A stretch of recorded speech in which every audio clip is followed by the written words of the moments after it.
about 100 metres from where we stand. As a teenager, I used to stand on this pier and dive into the sea, Azamat says, his voice thick with emotion. Now I'm afraid the sea might disappear altogether. I want to get the attention of people and the state authorities who might be able to do something to reverse the situation. Antonia Bolingbroke, Kent. That's all for this edition of the programme. I'm Pascal Harter. The producer was Polly Hope. We'll be back again next weekend here on the BBC World Service. That was the BBC programme from our own correspondent. I'm Saroja Coelho. Have a great day. Good morning, Manitoba, and hello, Winnipeg. I'm Marcy Marcusa. This is Information Radio, and we're live downtown and on the air with you. Thanks for spending Monday with us on CBC 89.3 FM, 990 AM on the app or YouTube. 11 degrees in Winnipeg this morning, and it is really quite cloudy, actually, downtown right now. We still have a 30% chance of showers early this morning and afternoon hanging around, and a risk of a thunderstorm this afternoon in this rainy cycle that we're in, but a high of 15 degrees today in Winnipeg. Let's say good morning to the team. May McKillop is going to be directing the show today. Good morning, May. Good morning to Abby Adeyemi, who will be covering weather on the air and is our technical producer. And good morning to Brad Lillies, who's also in the control room behind the YouTube controls. 3 minutes as mentioned to 6 a.m. and Heather Wells is here also with headlines. Good morning. Well, the death of a patient is renewing calls for more safety measures at the Crisis Response Centre. Sources tell CBC News a patient there harmed himself. Police tasered him and he was taken to HSC for surgery. The next day, he was released from his restraints but escaped and died by suicide in the hospital. Jason Linkletter at the Manitoba Association of Healthcare Professionals says the number of people seeking help at the centre has increased, but staffing has not.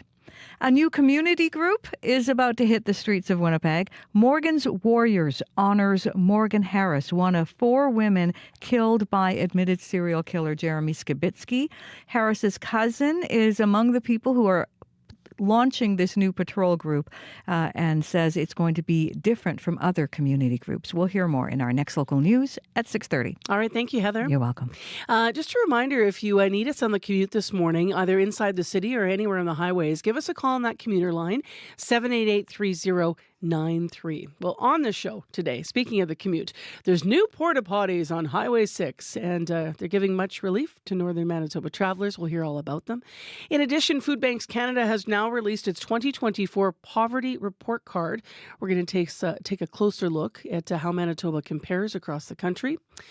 In addition, in the first hour of the program this morning, Canadian Anti-Monopoly Project's going to be on with us. They're going to weigh in on the Competition Bureau's investigation now into Sobeys and Loblaws, so we'll hear more about that.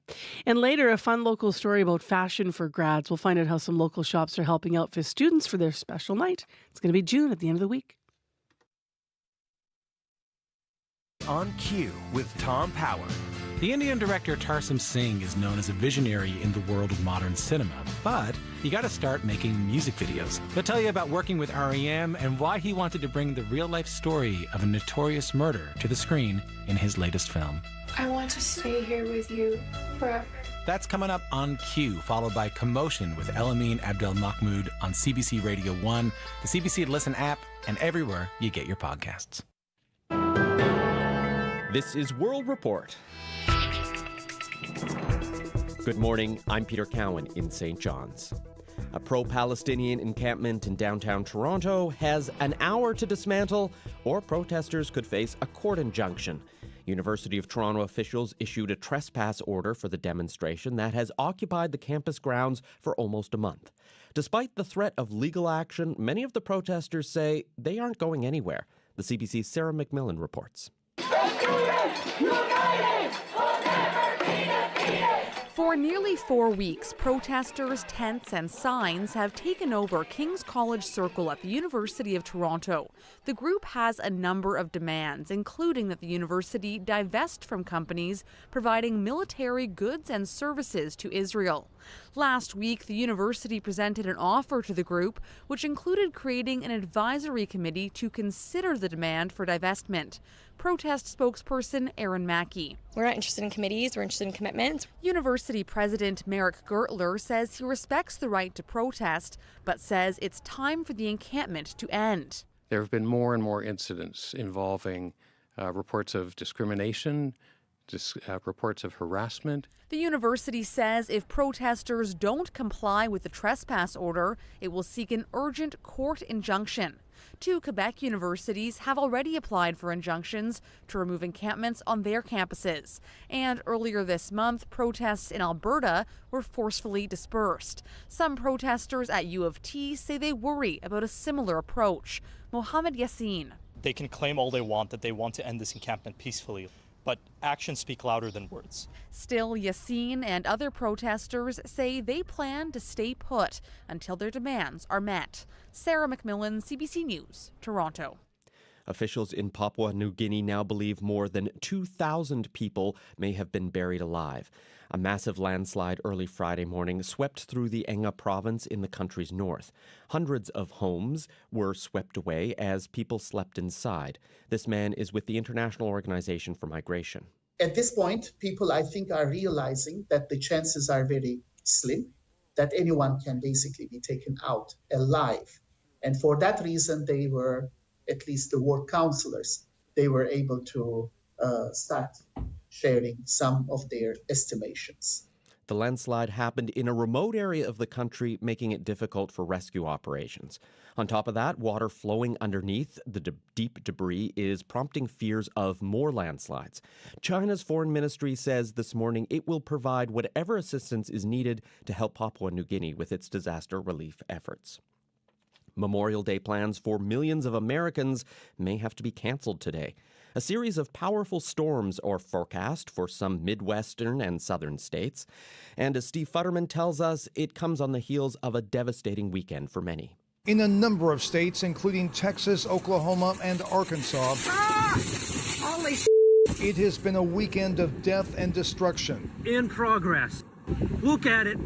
Tornado on the ground right now. There have been more than 1,000 reports of severe weather, including more than 50 tornadoes. One of the hardest hit areas, Valley View, Texas, where 7 people were killed. This man barely survived at a truck stop. I kid you not, 30 seconds in, someone goes, "Get to the bathroom now!" The truck stop was destroyed. This woman in Arkansas rushed her family to the most secure part of her home. The house just started to shake violently, and I was like, nope, let's go to the laundry room. Trees have been toppled, power lines are down, thousands are without electricity. Giant big rig trucks were knocked over. Some people have returned to their homes only to find complete destruction. This man in Texas. I'm still trying to process it. It's shock. Just everything you had, worked so hard for all these years is gone. And this weather system isn't over. It's now moving east. In the next 24 hours, it could bring severe storms along the East Coast. There are severe weather watches in places like New York, Washington, and Nashville. Steve Futterman for CBC News, Los Angeles. Extreme weather is also hitting parts of South Asia today.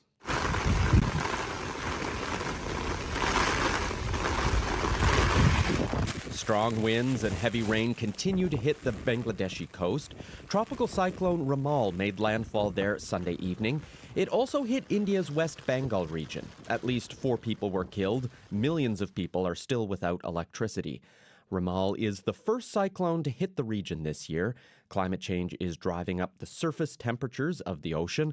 The area is experiencing more frequent storms. Now to Gaza.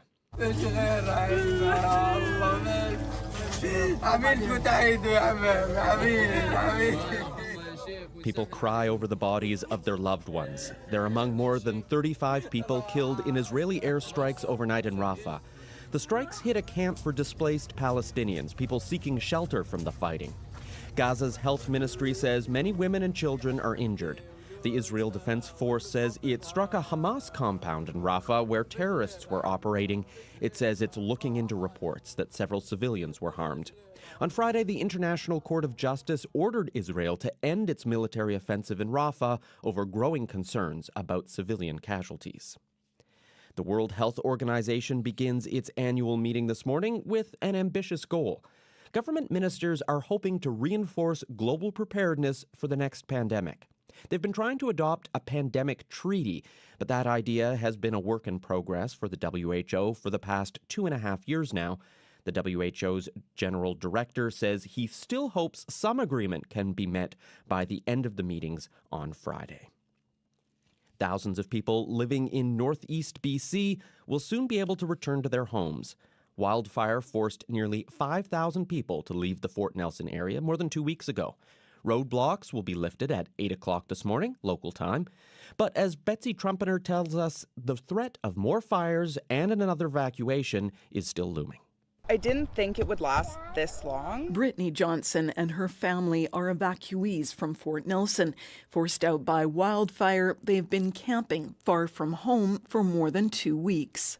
It's been a lot with just the 4 kids, and you kind of lose track of days. Sunday afternoon, Fort Nelson Mayor Rob Fraser shared the news so many had been waiting for. I'm relieved because it's looking like the initial stages of this fire, the safety concerns that we have been mitigated to the point that we're going to be able to make an announcement to bring everybody home. Christopher Seistad is an evacuee. He says his family will be on guard. I have a feeling that we're going to be sent out again this summer.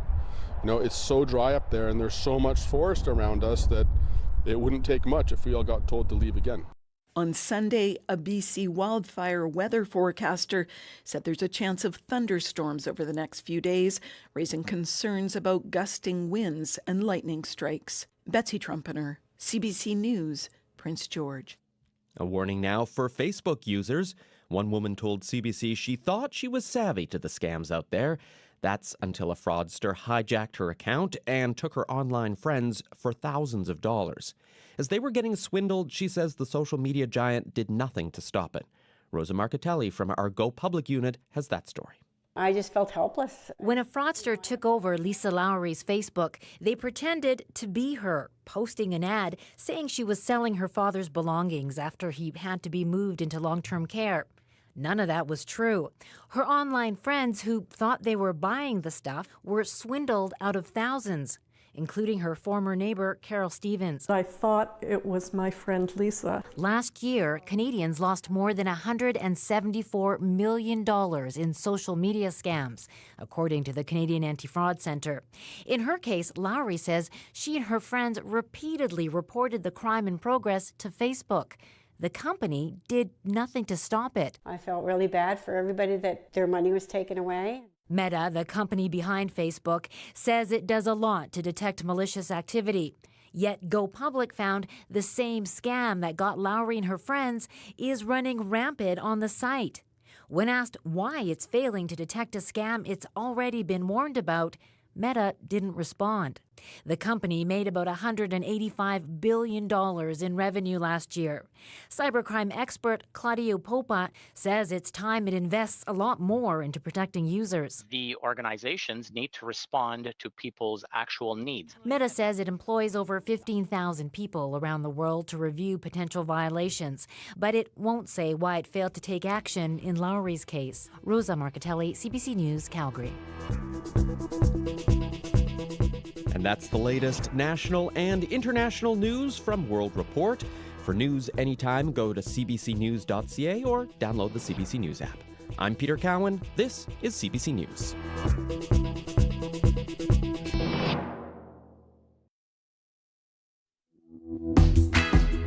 Well, that was a mixed bag of weather, to say the least, over this weekend in Manitoba. Hi, everyone. I'm Marcy Marcusa. We're live in downtown Winnipeg.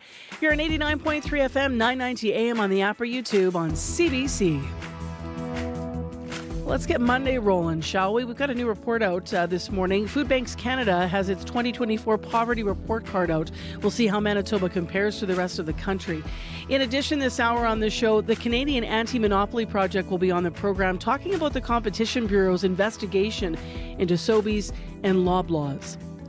But we begin with something you might have seen this weekend if you're out and about and going north. We'll hear how new porta potties on Highway 6 are giving much relief to northern Manitoba travelers.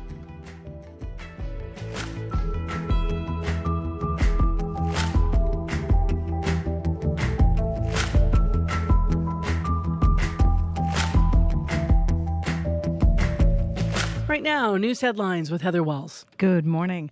Well, a doctor who was expelled from residency at the University of Manitoba is accused of faking cancer to defraud a colleague out of tens of thousands of dollars. Monica Kahar was on track to becoming a successful doctor. She now is not allowed to practice medicine in Canada after it was found she altered documents and emails and faked a serious illness. We'll hear more from CBC's I-Team coming up. And a Winnipeg mom and her son are disappointed by the last-minute cancellation of a provincial high school exam. The grade 12 English exam was abruptly postponed on Friday. Carly DeBette says while news of the cancellation may be welcome for some students, for others, it can be a source of validation to take those exams. We'll hear more from her in our next local news at 6:30. I used to love exams. Really? Yeah, I did. Except I don't know. I usually did pretty well on them. I find it goes either way, though, right? You never got stressed? No, I don't know. No. Were you like a last-minute studier or like you kind of Last prepared? minute. No, cram routine, move it out, pull it out of your head. I used to really like exams, but if you're yeah, it takes a lot of work, but yeah, I don't know. At any rate, interesting story. How'd you do over the weekend with all the mixed bag of weather I mentioned? Crazy, eh? Yeah, it was. When it rains these days, it really rains. Yep. Reminds me of when I was a kid, actually. The thunderstorms of back in the day seem to be returning. I found it strange how cold it felt on Saturday. You know, the wind is cold. Yeah. It was pretty chilly kind of all throughout the day there. So the pouring on Friday and then that on Saturday. And then yesterday I found quite pleasant. Still not warm, but, warm, but warm enough to do the yard work anyway. So we'll see. We'll see what happens. Speaking of all this weather, let's get into what's happening today. Abby has the details on that. Good morning, Mercy. Talking about weather, I took the car to the car wash on Friday. I know it was a bad decision because it was a bad decision. You said it, not me. Yeah, and then I parked under a tree that was shedding. Oh, no. Oh. Well, a bird has used our house. If it makes you feel better, a bird has used the front of my house as a toilet. So, yeah, I need to get out the pressure washer. The neighbors must be like, wow. Now you feel the gap. Not very, very good curb appeal. Today, we're still expecting yet more rain, right? Yeah, I came in, saw some light showers on my way in this morning, but right now it's 11 degrees in Winnipeg. And looking at the forecast, actually, it's going to be a nice day. We're expecting a mix of sun and clouds today. A slight chance of showers here and there this morning and into the afternoon period. And the forecast even predicts a risk of thunderstorm later in the day, but we don't know when. And then it will be breezy sometimes in the afternoon coming from the northwest. So you might want to brace for that. And today's high is 15. Tonight, just having a sneak peek into tonight, it's going to be partly cloudy with a chance of showers in the evening. And that risk of thunderstorm is still in the forecast there, and that breeze will stay with us. But for today in Winnipeg, we're expecting a mix of sun and clouds, occasional showers here and there, a risk of thunderstorm. It will be breezy and will touch a high of 15. All right, thanks, Abby. You're welcome. If you need us on the traffic commute with any details, pass them along, please. 788-3093.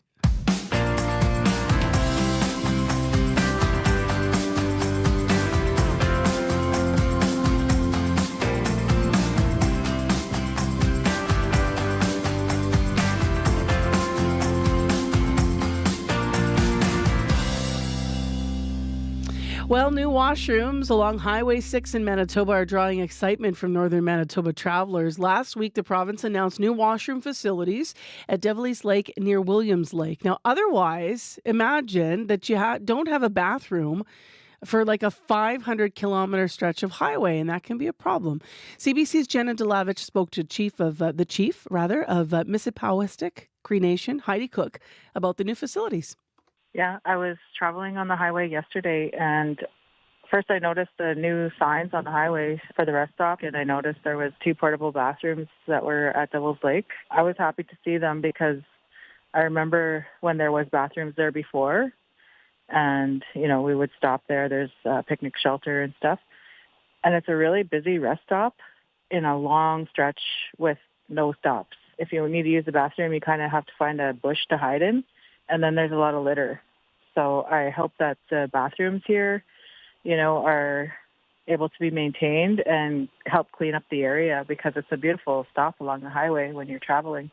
The challenge is is maintaining the site as a clean place to stop. So it's just going to help make it a nicer place to stop and hopefully clean up some of that litter. Some people were traveling home after the May long weekend and stopped to use the new bathrooms and were big enough deal to share the news with their family and stuff. So, I mean, just about anybody who travels on Highway 6 is going to be happy to see those. And Highway 6 is a really busy highway.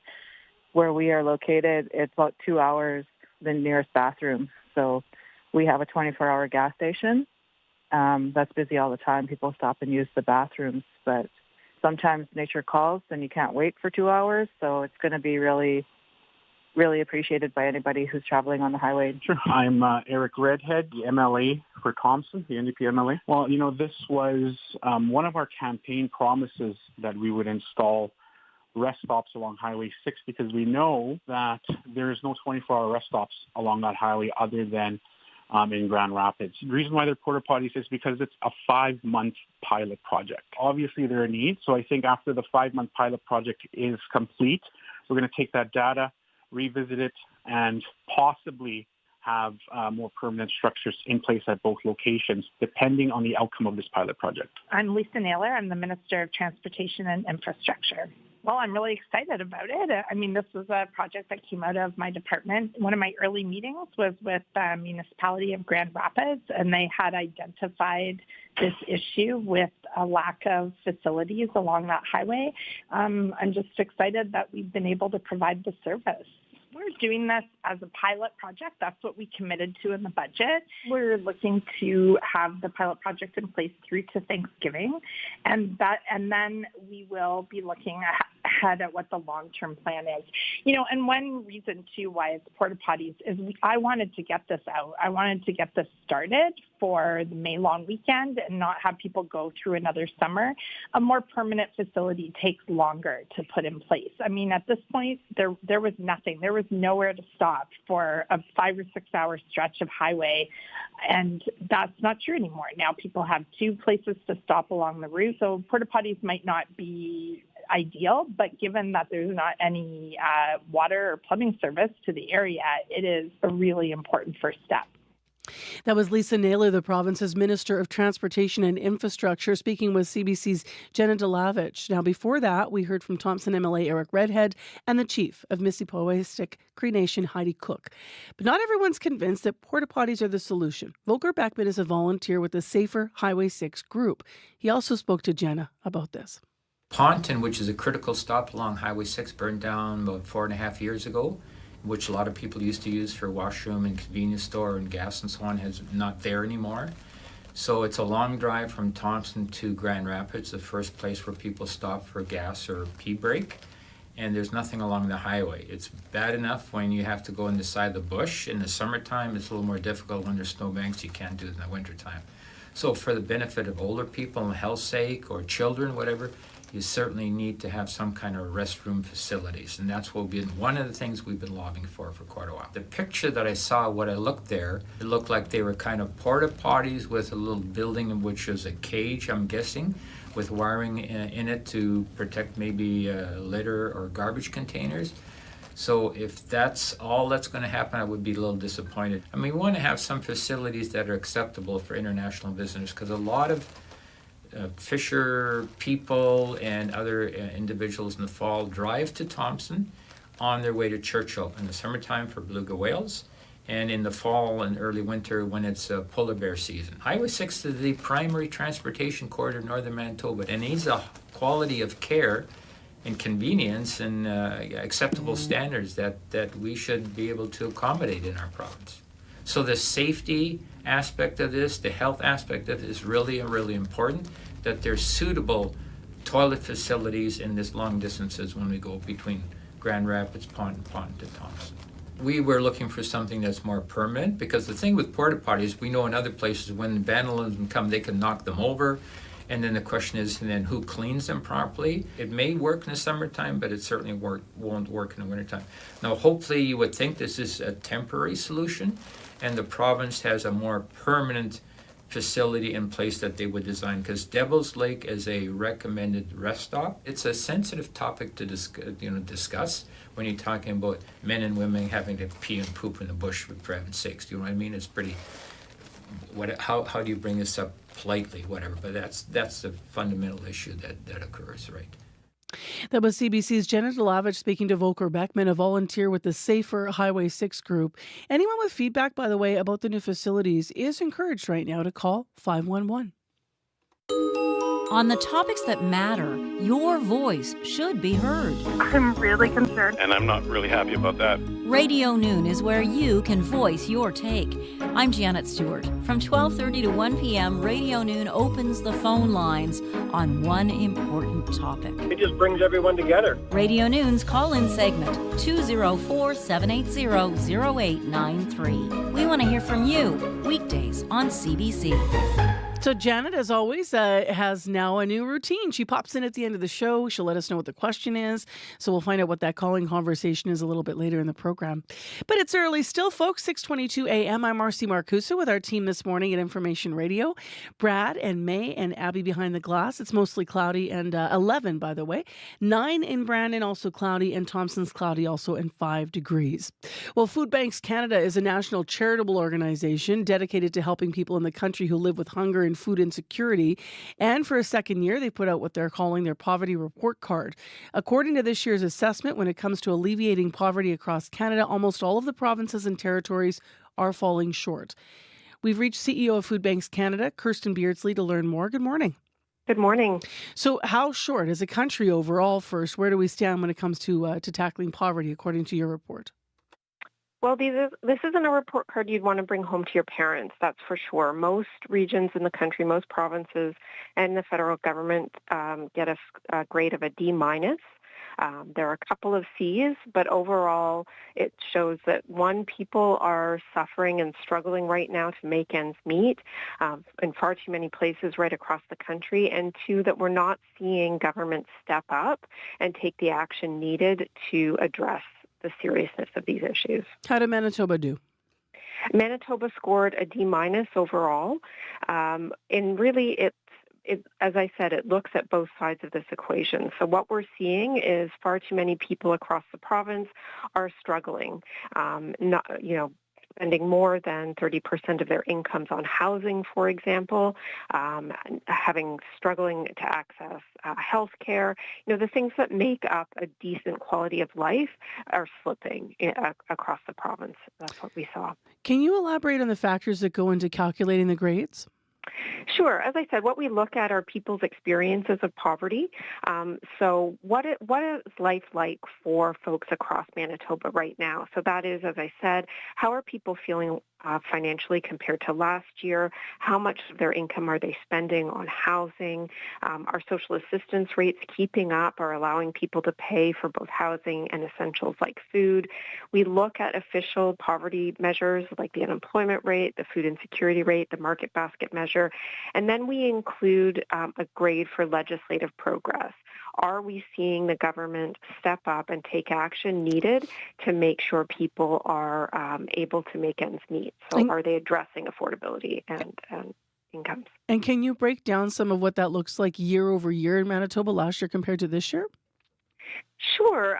It looks like there are more people struggling. Manitoba has tended to, in some ways, not experience the depths of poverty that some other provinces have. For example, historically scored a little bit better on things like housing. People weren't spending as much of their incomes on housing as they were in other parts of the country. That last year that was a B, in the B range. This year it's an F. You've got 40% of the people we spoke to are spending more than 30% of their income on housing. Another area we saw a slight decline was the unemployment rate, for example. So, we're seeing some improvements. Some of those fixed costs beyond housing, people are, there aren't as many people spending as much of their income on those things, but it is still a very tough situation for far too many across the province. How big is this study? Like, how many people do you hear from? Well, we do a statistically sound study, so it's thousands of people. We make sure we over-index on folks on social assistance so that the issue is that the market basket measure, the food insecurity rates, unemployment rates like that are all delayed. So we're looking backwards. What we would need is a current pulse on how people are feeling now, both to make sure governments understand, but also as food banks, knowing how we need to plan for the future. You need data that's current. Exactly. To help you respond. What kinds of solutions do you think might help across the board in our country? So across the board, what we're seeing, there are some provinces that we've seen good legislative progress, and where we've seen that progress is in provinces that have established a plan, a poverty reduction plan or a strategy with targets and a level of accountability back to the citizens to say, hey, this is a legislative priority. We're going to hold ourselves publicly to account to reducing poverty across our province, across our jurisdiction. So having a plan, social assistance rates universally need addressing at the provincial level. They put people further and further and further into poverty, which is very, very hard to climb out of. And of course, we need to see every single province implement changes and progress on affordable housing. What province has the best plan in place that has measurable outcomes, as you said? Well, what we've seen, Quebec was one of the first provinces to implement a poverty reduction strategy, and it was decades ago, and they have seen that impacted in their scores. So they are the highest score in the country at a C+. And, really after decades, we've got very low food insecurity rates and very low other measures in terms of housing and things of the like. But we've seen some really good progress. Newfoundland and Labrador just implemented a poverty reduction strategy.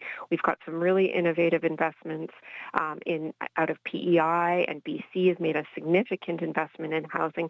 So there are other places that any province can look to see innovation happening, and we'll see those scores.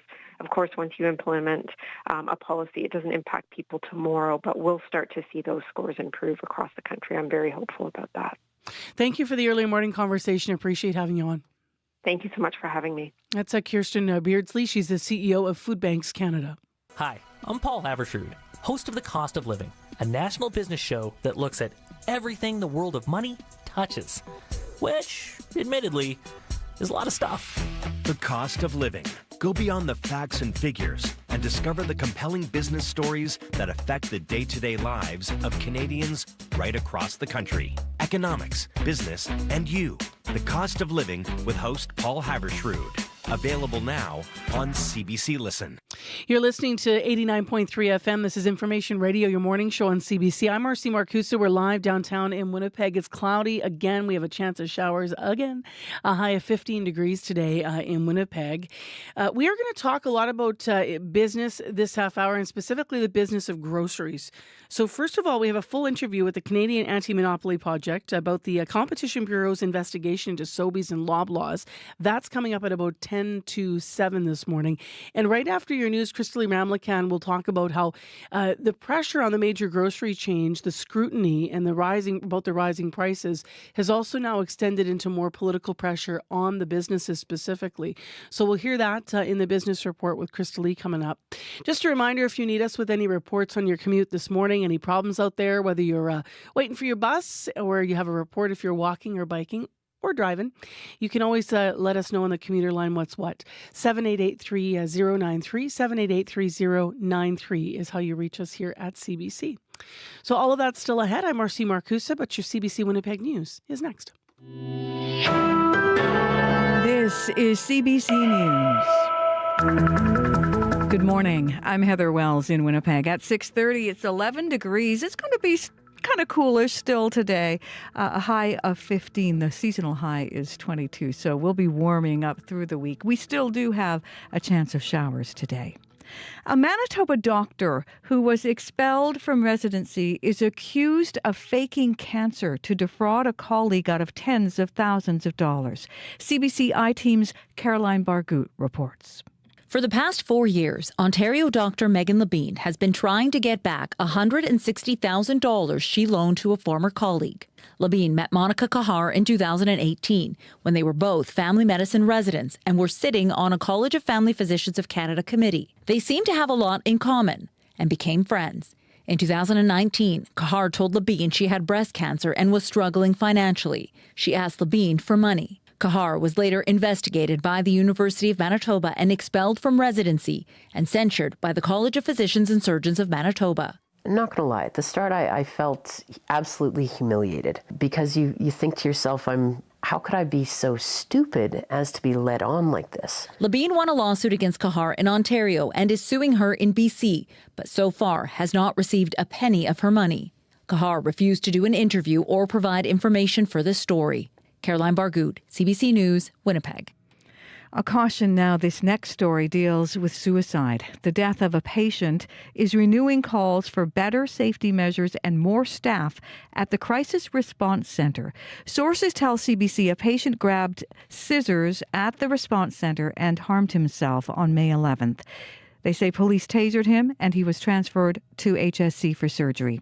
He was released from his restraints the next day, then escaped and died by suicide in the hospital. Jason Linklater is president at the Manitoba Association of Healthcare Professionals. The Crisis Response Centre does not have enough staff to handle the increasing demand for their services. And we have heard from members from many of our community health sites that mental health professionals and patients are being exposed to dangerous situations every day. Shared Health has launched an internal investigation. Well, smoke is billowing over Logan Avenue this morning where there is a fire burning now. CBC's Megan Ketchison is there and joins us. Megan? Yeah, this is the scrapyard fire that started earlier this morning. Right now, there is a ladder truck that's pouring water on it. There's piles and piles of burned out scrap here at the site. This has burned before, and you can see that there is brown and gray smoke that is just pouring from it. And this is about Logan between Arlington and McPhillips. So it's impacting traffic on Logan, so be aware of that if you're out on the road this morning. Reporting live, Megan Ketchison, CBC News. Thank you so much, Megan. A Winnipeg mom and her son are disappointed by the last-minute cancellation of a provincial high school exam. The grade 12 English exam was abruptly postponed on Friday. Carly DeBette says while news of that cancellation may be welcome to some students, for others, she says, exams can be a source of validation. Some kids, they do prepare, and it's disappointing. They've made an investment into it. And so for us, we were disappointed. He's worked hard. He was looking forward to them. He really thrives off that academic achievement.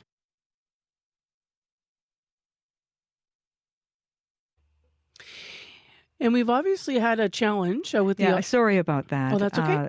I'll just continue on with this story. We're hearing from the province telling CBC the English exam was suspended because of, quote, an issue on necessary permissions to use materials within that test.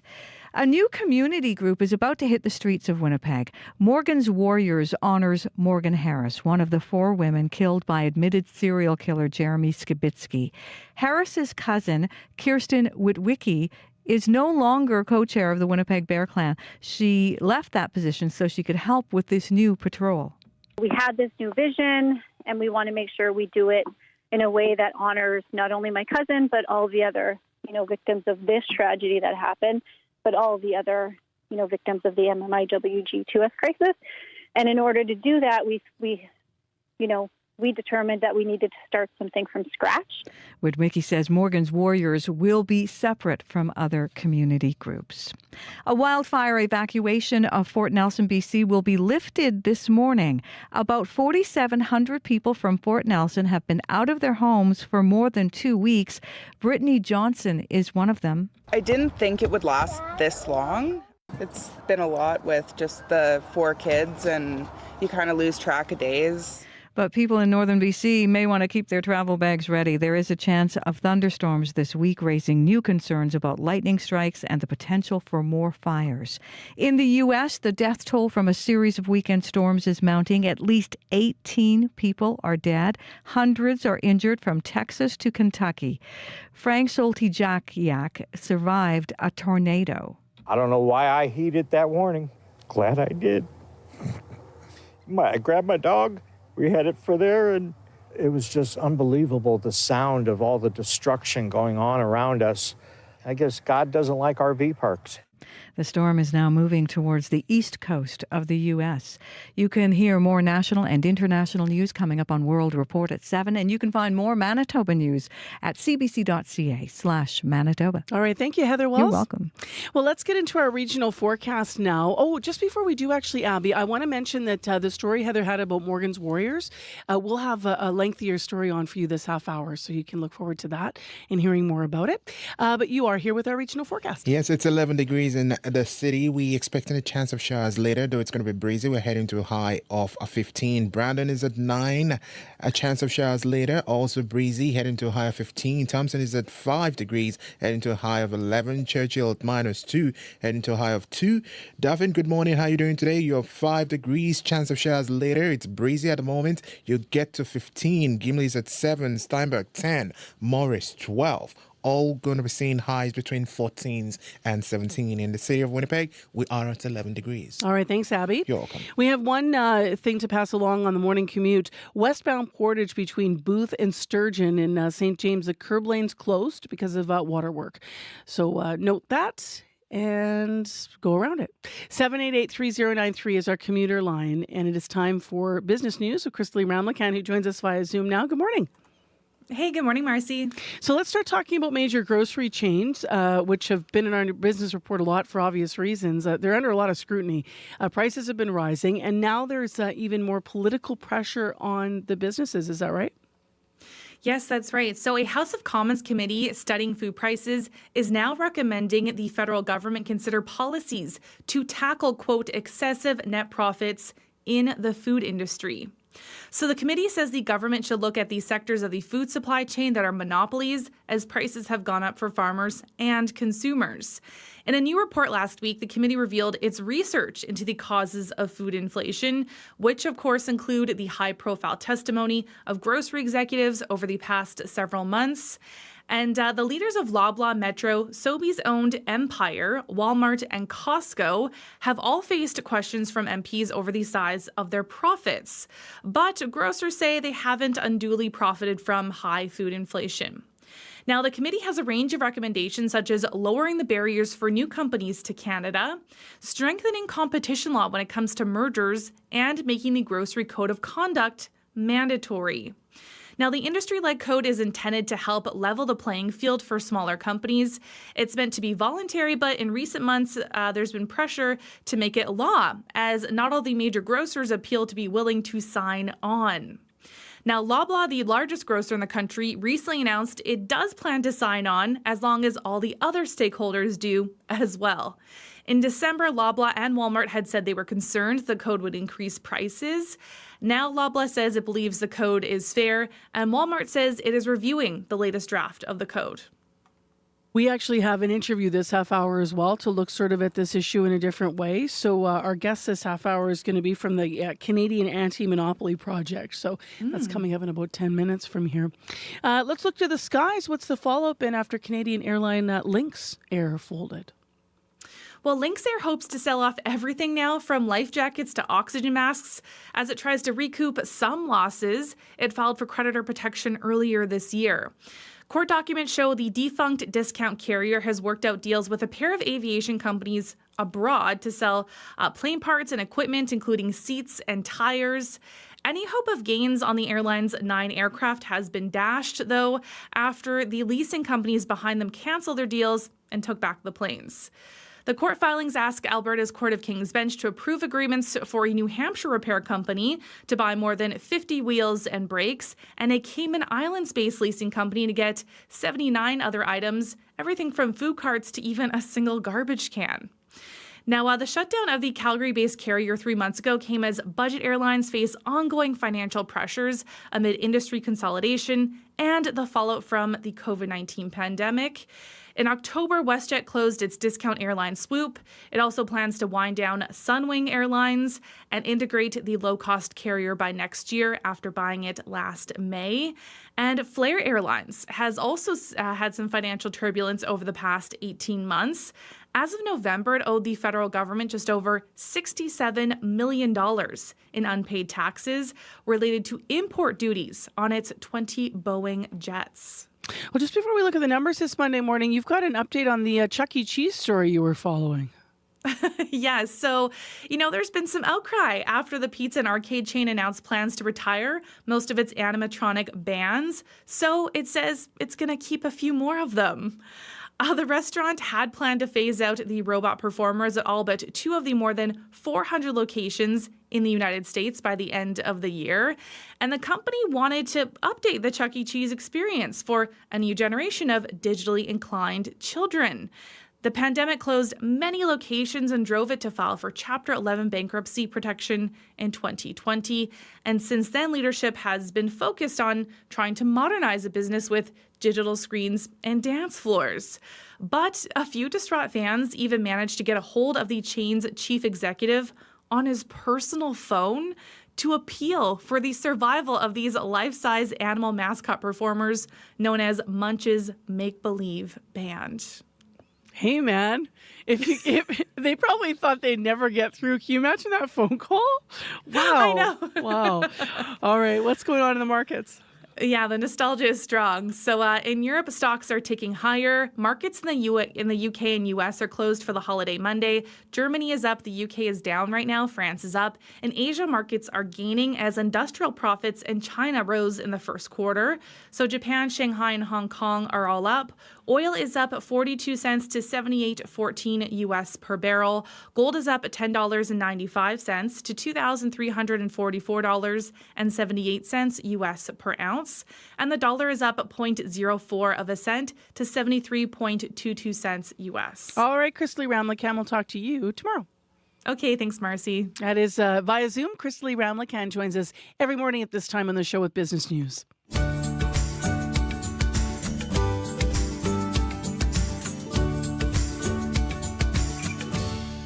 Well, let's build on a story we heard in our CBC Winnipeg news this morning about that new community patrol that is gearing up to hit the streets in our city. It is different from others in that it's all led by Indigenous women, led by a family members of one of the victims of serial killer who is currently on trial. The group is called Morgan's Warriors, as you're hearing in the news. It's spearheaded by Harris's cousins Kirsten Witwicky and Melissa Robinson. CBC's Erin Broman spoke to Kirsten about the new patrol. This patrol is going to meet a need we see in the community, and we're working on a community needs assessment just to make sure that we are, filling all those gaps that need to be filled in terms of MMIWG 2S plus needs that maybe aren't being met in the community currently. So our mandate, the board will be only made up of Indigenous women. Any paid positions, things like that, are only going to be people who identify as Indigenous. But of course, we know that we can't go forward without the help of, our non-Indigenous allies and, of course, our Indigenous brothers. Our focus is going to be addressing specific issues as they pertain to, the epidemic of the MMIWG2S crisis that's going on right now, because Winnipeg, is kind of the epicenter of what is going on. So we want to make sure that we're doing things correctly. We know that we can just keep it grassroots and just head out and immediately go on patrol. But we do want to make sure that we have core values, especially for me, is that we are protecting our patrollers and that we have their health and wellness top of mind. If we want our volunteers to go and serve our community, we need to make sure we're taking care of them first and foremost. So we just want to make sure we have things like insurance and safety all sorted out before we get out there. We are probably going to rotate within certain communities. After we do our community needs assessment, we'll kind of sort that out, serving them different days of the week. And you'll go out, you'll be wearing certain color, like maybe red or... We will. So we are going with pink. We know that the name warrior has certain connotations for certain people, that they see it as maybe a little more intimidating or a little more aggressive. So we want to try to balance some of that by selecting the color pink. We feel like it gives it a little more of a, a little more softer, gentler vibe than maybe what some people associate the term warriors with. Can you say what you want the logo to kind of look like? It's in its early stages. We do know that we want to have a cookum on there to give, again, more of just a welcoming, very knowledgeable and wise, message that we send out with that logo. We absolutely will have an elder position on the board. So whether or not they want to walk will be, completely up to them depending on their abilities. And now what about Morgan's Warriors? What was the meaning behind that? So the meaning behind that, of course, is, to honor our cousin Morgan and to turn our grief into action, right? Like, we have been struggling with this for years now. Tagline for Morgan's Warriors is going to be that helping is healing. Because I know, especially for me and my cousin, when we started doing community patrols, it was when we were, needing to find connection in our community because of some things that were going on in our life.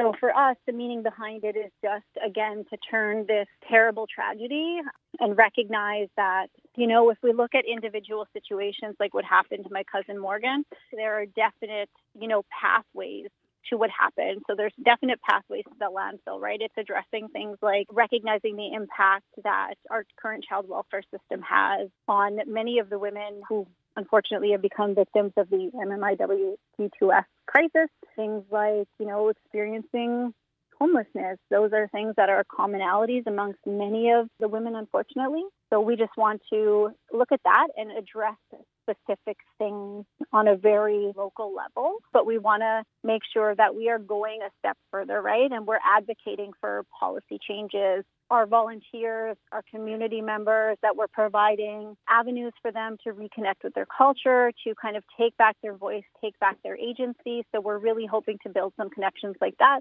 amongst our volunteers, of course, but even some of our community members, and hoping to kind of draw them into that circle of compassion and hope that we can see some change from that.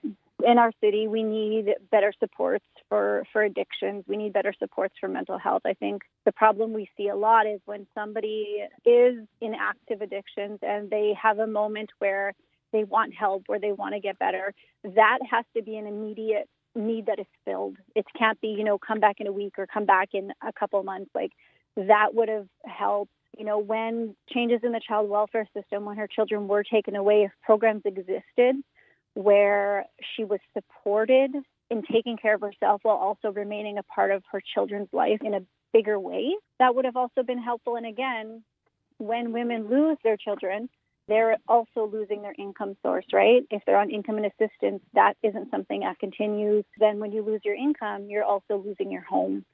So if you are struggling with addictions and you don't get the help and you get to a point where your children are taken away, you're basically sentenced to, life on the streets, which unfortunately in Winnipeg exacerbates your chances of becoming victim of violence. The most important piece there is that it is led by Indigenous women. So that's Morgan's Warriors co-founding member Kirsten Witwicky, cousin of Morgan Harris, speaking to CBC's Aaron Broman. Traditional helper, artist, and traditional healer Jenny Whitebird is 100% behind the patrol. She told CBC's Aaron Broman why this is so needed in community.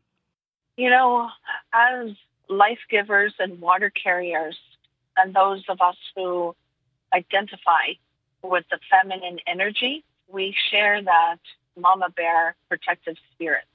And knowing that we have the solutions as caregivers, as life givers, as water carriers, as those who identify with the feminine energy.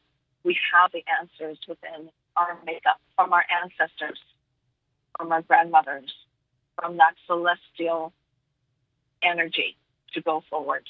The fourth woman, Mushkade Bishike Ikwe Iban, still hasn't been found or identified. How could a group like this maybe play a role? We have many of our relatives who are missing, and we don't have closure. If we go back, there's so much unanswered questions that we've all had. I feel that a community patrol, it could have the potential to reach families and to speak at that personal level of someone coming, who doesn't come from an organization, that just comes from a person who's there in heart and spirit. There could be an incredible opportunity for connection and to be able to communicate with each other, to touch on certain levels, from one person to another. That could be very profound.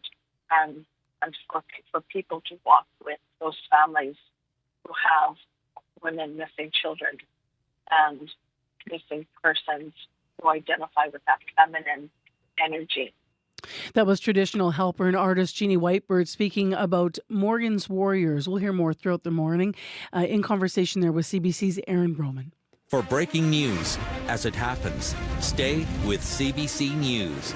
For the latest updates and what it means for Canadians, stay with CBC News. When the biggest stories break, both at home and around the world, stay with CBC News. Well, we just, if you were with us on the Business Report, had a conversation about what's going on with the Competition Bureau and the investigation into groceries, the grocery giants in this country. Canadian grocery giants Sobeys and Loblaw could be in hot water. The Competition Bureau has launched the investigation, in case you missed our conversation in Business News, into alleged anti-competitive business practices by their parent companies. Now, although Sobeys owner has called the move, quote, unlawful. To talk about how this all could play out, Keldon Bester is with us. He's the executive director of the Canadian Anti-Monopoly Project, to build on what we were able to hear from Crystal Lee this morning. Good morning. Good morning. So I want to get right into, in the retail and grocery industry, what actually does anti-competitive mean? That's a good question. Anti-competitive is a bit of a term of art in this space. And it really translates to any activity that really suppresses or stops competition from occurring. But what I think is more helpful sometimes is to consider fair or unfair competition. With this investigation, denying competitors access to prime real estate could certainly be competitive, but it's not the kind of competition that really benefits Canadians. Why? I know Crystal Lee tackled this a little bit, but from your perspective, how do you explain why the Competition Bureau was launching the investigation in the first place? Well, I think a combination of the Bureau's previous study of the grocery retail market, as well as reporting out of areas like Halifax, showed that these property controls, as they're being called, might be restricting the ability of companies to compete in the grocery space. These retailers have substantial real estate arms, and if they're denying prime real estate, that's competition that could be benefiting Canadians. And there's an example there, is that right, where there was another business that was trying to get into the grocery space and wasn't allowed to?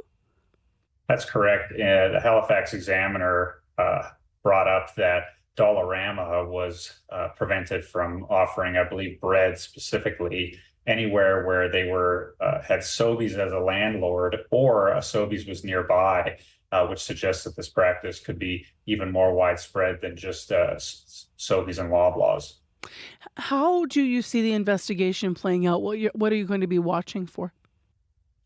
Well, unfortunately, these investigations take place mostly in private, so Canadians don't really get to see how they develop. But what I'll be looking for is whether or not the Bureau carries out the investigation fully, whether it reaches a settlement with the parties, or whether it decides to actually litigate, to take the parties to court, the Competition Tribunal, which is Canada's kind of competition court. So I'll be looking to see whether the parties stick it out or whether they can reach a negotiated agreement. It's interesting because we had a consumer on from Manitoba that had joined that sort of online boycott. It was an online group, but it was a real life boycott of the Loblaw group of stores. But then there was reporting last week in Business News that it really hadn't had an impact on the company's bottom line. It really hadn't done anything. In a greater survey of people across the country, many people said they weren't boycotting, but they did support the boycott. So all of that's really complicated. What do you think the investigation might mean for Sobeys and Loblaw's position in the grocery industry? Well, what I hope is that the investigation removes one of these methods of what I would consider unfair competition that doesn't benefit Canadians from the grocery market. That's going to allow players, both existing, as in the case of Dollarama and others, as well as potentially new players, to compete more aggressively. So I think this is one small step, but a positive one for reassessing the hold that these two companies have over the grocery market. If it does get wider, the opportunity to come into the market, how could bringing in foreign players impact us here? Well, foreign players have helped shape the market so far. Examples like Walmart and Costco, Whole Foods come up as examples. So more players really means it's harder for existing players to get together and coordinate, as we saw with the bread price fixing scandal. So while I think it might be a long shot to get a new player to both enter and expand, I think it would be positive for Canadians. Thank you very much for being with us this morning and walking us through this. Thanks so much. That's Keldon Bester via Zoom, Executive Director at the Canadian Anti-Monopoly Project, with us this morning live on CBC. I'm Marcy Marcuso. You're listening to 89.3 FM, 990 AM on the app or YouTube on Information Radio, your morning show. Monday morning. Thanks for being with us. 4 minutes to 7 o'clock. Well, just enough time for me to slide in a Facebook story that is making waves this morning on national news. You're probably about to hear it here. National news is up in 4 minutes. It is about a woman who had her identity stolen. She thought she was really savvy on Facebook. And then they cloned her and started asking her friends and family for money for various reasons, donations and things, and selling things on Marketplace. You'll hear the story. At any rate, wasn't her. Big scam. So we wanted to ask you, in this day and age, this can be pretty common. I know it's happened to me a number of times. Facebook fraud, has it happened to you or has it happened to someone in your life? How did it change you when you were online? Maybe you're using all of your social streams differently because of your experience. Was it reported or was it friends that had to report it? What was your experience? So curious whether or not you've had this, happen to you in your life on Facebook. You can always give us a call on the listener line. If you do, we can get your stories on air before the end of the program. 788-3205. 788-3205 is the number to call. Here is now Heather Wells with our CBC Manitoba News headlines. Good morning. Well, a doctor who was expelled from residency at the University of Manitoba is accused of faking cancer to defraud a colleague out of tens of thousands of dollars. We're going to hear that story coming up from CBC's I-Team. And the cancellation of a high school exam set to have been written by students across Manitoba today may have led to what one parent says is fear-mongering online. The province has said that grade 12 English provincial exam was suspended because of permission issues with materials in the exam. One parent, though, says they have noticed rumors about the cancellation swirling on social media. So we'll have more on that, as well as a fire burning on Logan. That's all coming up in our next local news at 7:30. All right. Thank you, Heather. You're welcome. This morning in Winnipeg, it's mostly cloudy downtown, and it's 11 degrees. Winds are calm, but we do have a 30% chance we'll see some showers this morning and into the afternoon. A risk of a thunderstorm this afternoon as well. So we'll see how things develop. A high of 15 degrees in the city. In traffic this morning, everything's pretty calm and quiet. If you need to reach us, please do. Just a quick note about westbound Portage between Booth and Sturgeon. There is a curb lane closed there due to water work. Otherwise, so far so good so early. 788-3093 is where you can reach us on the commuter line. Well, wow. How much rain did you get? 60, 70, 80 millimeters more in some parts of Manitoba. You might be wondering how safe you are with your house. A lot of people hearing the sump pumps going off, or if you don't have one, maybe you had a problem. How does all of that work? The recent heavy rainfall has left a lot of homeowners with flooded basements, and insurance experts say if you assume your home insurance includes flood protection, you might be mistaken. We're going to hear from the Insurance Bureau of Canada about how to make sure you're protected. So that's coming up after 7 o'clock. In addition, fashion for grads. We're going to find out how some local shops are helping outfit students for their special night. 'Tis the season. It's going to be June by the end of the week. And then at 10 to 8, we'll build on the story Heather's been mentioning in the news about that Manitoba doctor that's been accused of pretending to have cancer to get a colleague to lend her more than $100,000. Caroline Bargout from the I-Team is in live in the next hour of Information Radio. Today on The Current. I went to get the ball and I ran into the cement wall, hit my head, saw stars. The advice for concussions has long been to rest and avoid screens and exercise, but new research has shown this hasn't actually been helping patients. In some cases, it's made their condition worse. New concussion advice coming up on The Current. The Current with Matt Galloway. This morning at 8:37, 9:07 in Newfoundland, and on the CBC Listen app. This is World Report. Good morning, I'm Peter Cowan in St. John's. Protesters at a pro-Palestinian encampment in downtown Toronto are now being told to leave. A trespass order issued Friday by the University of Toronto gave demonstrators until this hour to dismantle their tents and signs. If they don't leave, officials say they will seek a court injunction to have them removed. But as the CBC's Sarah McMillan reports, many of the protesters have no plans to move on. For nearly 4 weeks, protesters, tents, and signs have taken over King's College Circle at the University of Toronto.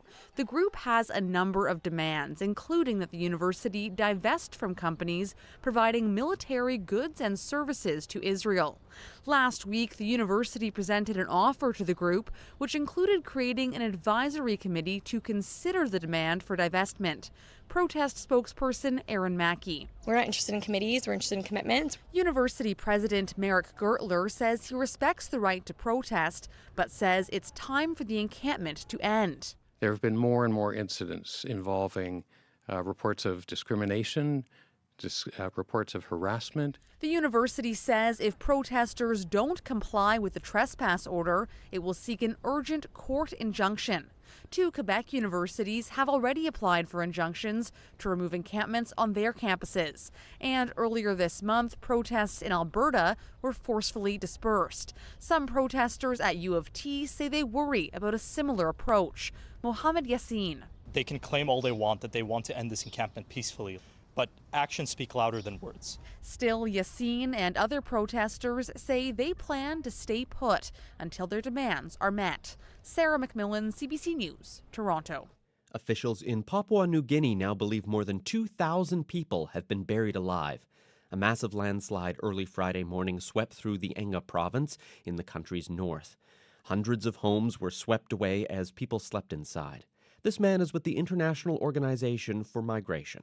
At this point, people, I think, are realizing that the chances are very slim that anyone can basically be taken out alive. And for that reason, they were, at least the ward councillors, they were able to start sharing some of their estimations. The landslide happened in a remote area of the country, making it difficult for rescue operations. China's foreign ministry says this morning it will provide whatever assistance is needed to help Papua New Guinea with its disaster relief efforts. At least 16 people have been killed near the border between Bangladesh and India. Cyclone Ramal made landfall there Sunday night.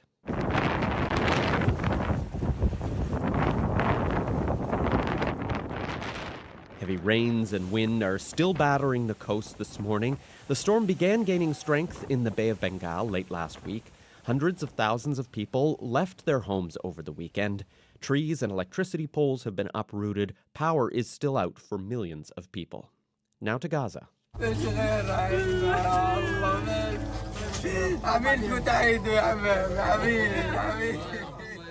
People cry over the bodies of their loved ones. They're among the more than 35 people killed in Israeli airstrikes overnight in Rafah. The strikes hit a camp for displaced Palestinians, people seeking shelter from the fighting. Gaza's health ministry says many women and children are injured. The Israel Defense Force says it struck a Hamas compound in Rafah where terrorists were operating. It says it's looking into reports that several civilians were harmed. On Friday, the International Court of Justice ordered Israel to end its military offensive in Rafah over growing concerns about civilian casualties. The denuclearization of North Korea is leading trilateral talks between China, Japan, and South Korea. The 3 countries are meeting for the first time since 2019.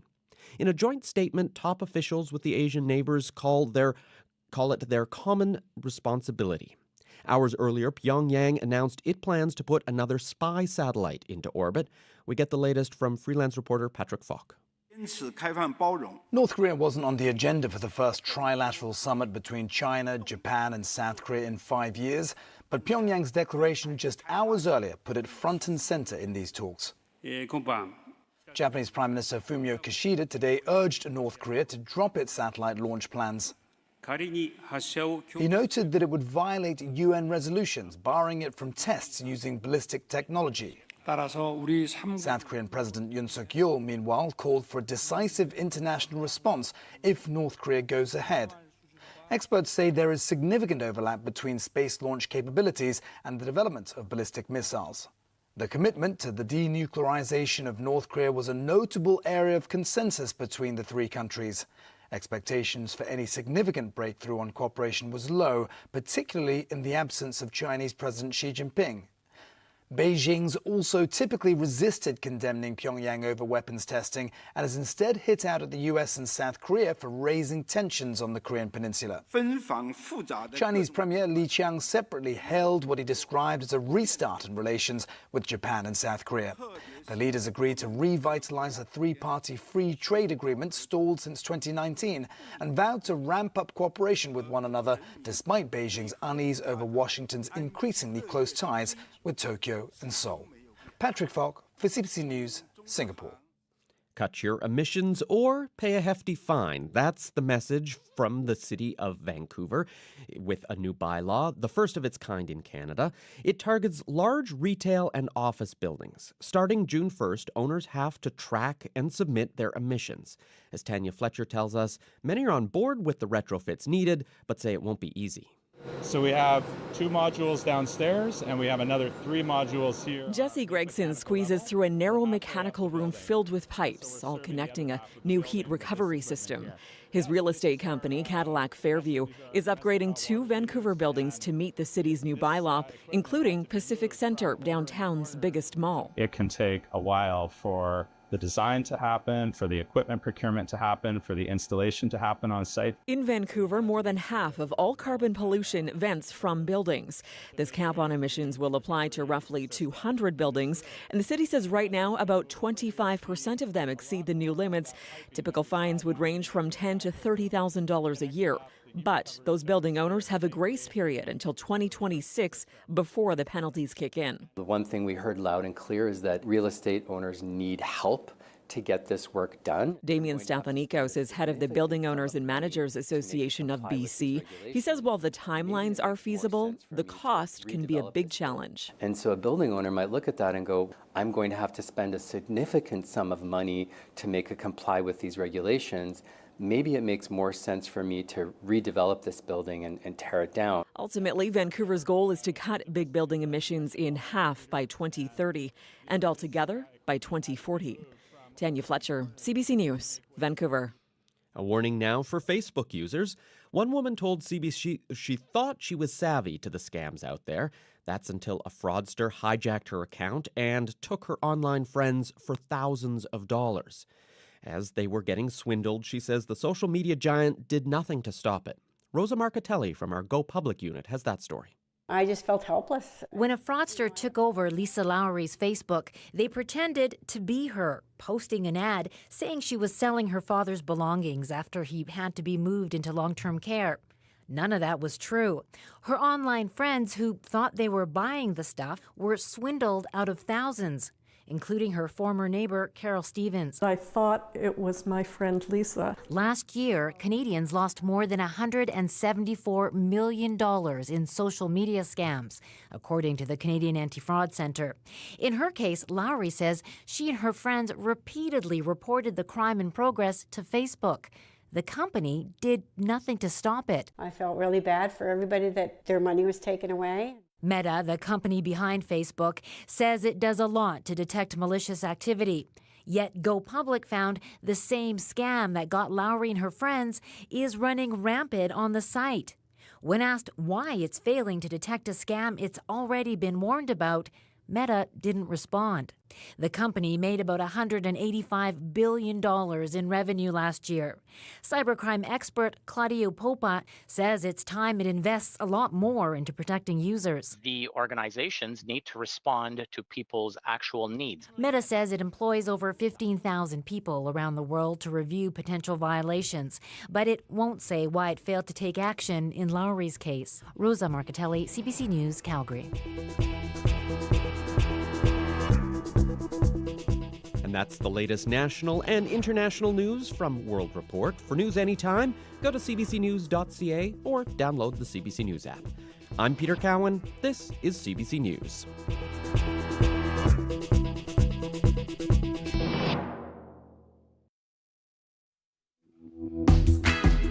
Cloudy and 11 degrees downtown in Winnipeg. We're the hot spot in the province, although it's not hot. And we might get a little more rain. Abby's in a moment with that. Morning, everyone. I'm Marcy Marcusa with our team here at Information Radio. You are on CBC 89.3 FM, 990 AM on the app or YouTube. So this hour on the program, we've got quite an I-Team story that we're going to hear about at 10 to 8. A Manitoba doctor has been accused of pretending to have cancer to get a colleague to lend her more than $100,000. The I-Team's Caroline Bargout has been working on the story and will join us with all of the details at 10 to 8. In addition, this hour, can you believe that it's going to be June at the end of the week? Well, from store-bought to thrifted to handmade to upcycled, there are a lot of ways to get dressed for grad. CBC community reporter Shanley Vidal will be here to tell us what some grads might be wearing for their big night. Right now, let's go to Heather Wells for more stories in the news and details. Good morning. Good morning. Well, firefighters are working on a fire on Logan Avenue this morning near Arlington. That fire in a boarded-up 3-story warehouse started just after 4 this morning.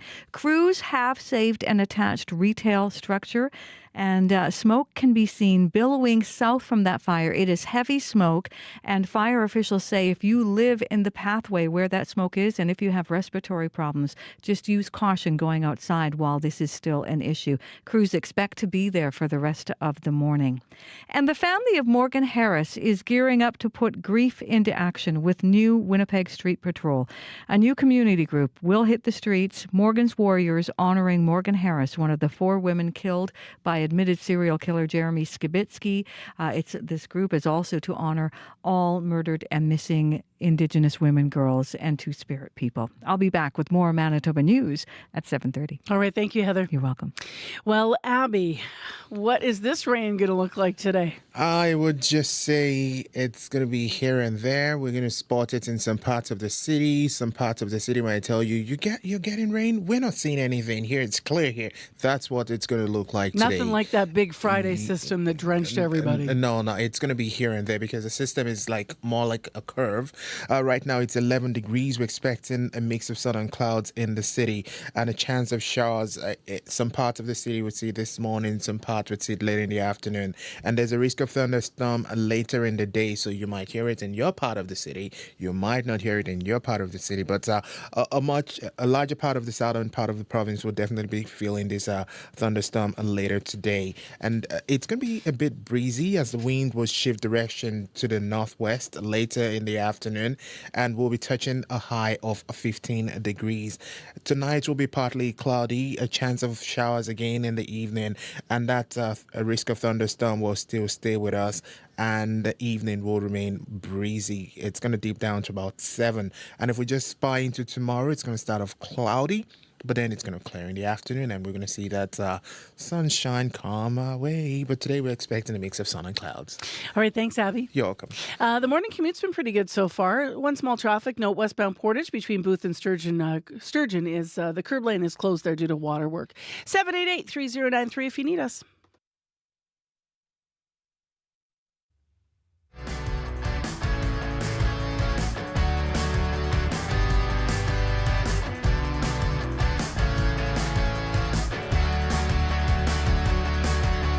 Well, it's hard not to talk about the rain. Of course, as Abby said today, it's not going to be so significant. But we've had in the last couple of weeks some really significant rainfall events and storms that have covered a large swath of Manitoba. In some cases, 50, 60 millimeters of rain, constant rain. After last week's heavy rainfall, flooding has been top of mind for a lot of Manitobans, and with good reason. We did some interviews about people that have basement flooding due to heavy rain events and overland flooding. Insurance experts say if you think your home insurance includes flood protection, you may in fact be mistaken. So Anne-Marie Thomas is here this morning to cover off some of the questions you might have. She's Director of Consumer and Industry Relations with the Insurance Bureau of Canada. Good morning. Good morning, Anne-Marie. Well, we're going to try again. Good morning. Good morning. Apologies here. We're having some technical issues. So let's get right into this. What are the different kinds of flood-related coverage that is offered by insurance providers? What should people know? So that's a great question. When homeowners and residents talk about water coming into their basement, we always refer to it as, oh, my basement's flooded. But from an insurance perspective, that's a very different thing, right? So If we talk about your home insurance policy as a rule, it may not cover uh, water damage caused by either a sewer backup or overland flood. So a home insurance would typically cover water damage that's caused by indoor plumbing leaking, so a burst pipe or something like that. So something that's sudden and accidental. So in the heavy rains that Manitoba has experienced, it's quite likely that a lot of people had what's known in the industry as a sewer backup, right? So meaning the water going into the sewer system just can't handle it because so much water is coming in so quickly that it backs up and goes into people's homes. That's referred to as a sewer backup coverage in the insurance industry. That is typically not covered under the standard homeowner policy. However, you can buy coverage for that. Why isn't sewer backup coverage a standard inclusion with home insurance? Because not everyone wants it, right? It's, some people actually don't buy it. Some people looking to save money on their home insurance policy may opt not to. Or some people feel that, we live in a new neighborhood, our sewer won't back up, we don't need it. But the truth of the matter is, when you think about, what the premium is that you pay, and it could be, anywhere from $100 to $300.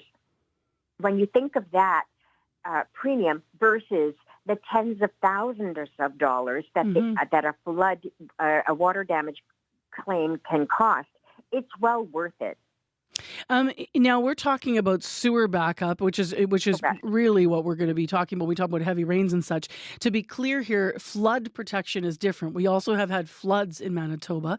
Is that under a natural disaster coverage? Would that be offered as standard when people have their insurance, or is that also something you have to ask for? You're correct. That's something that you have to ask for.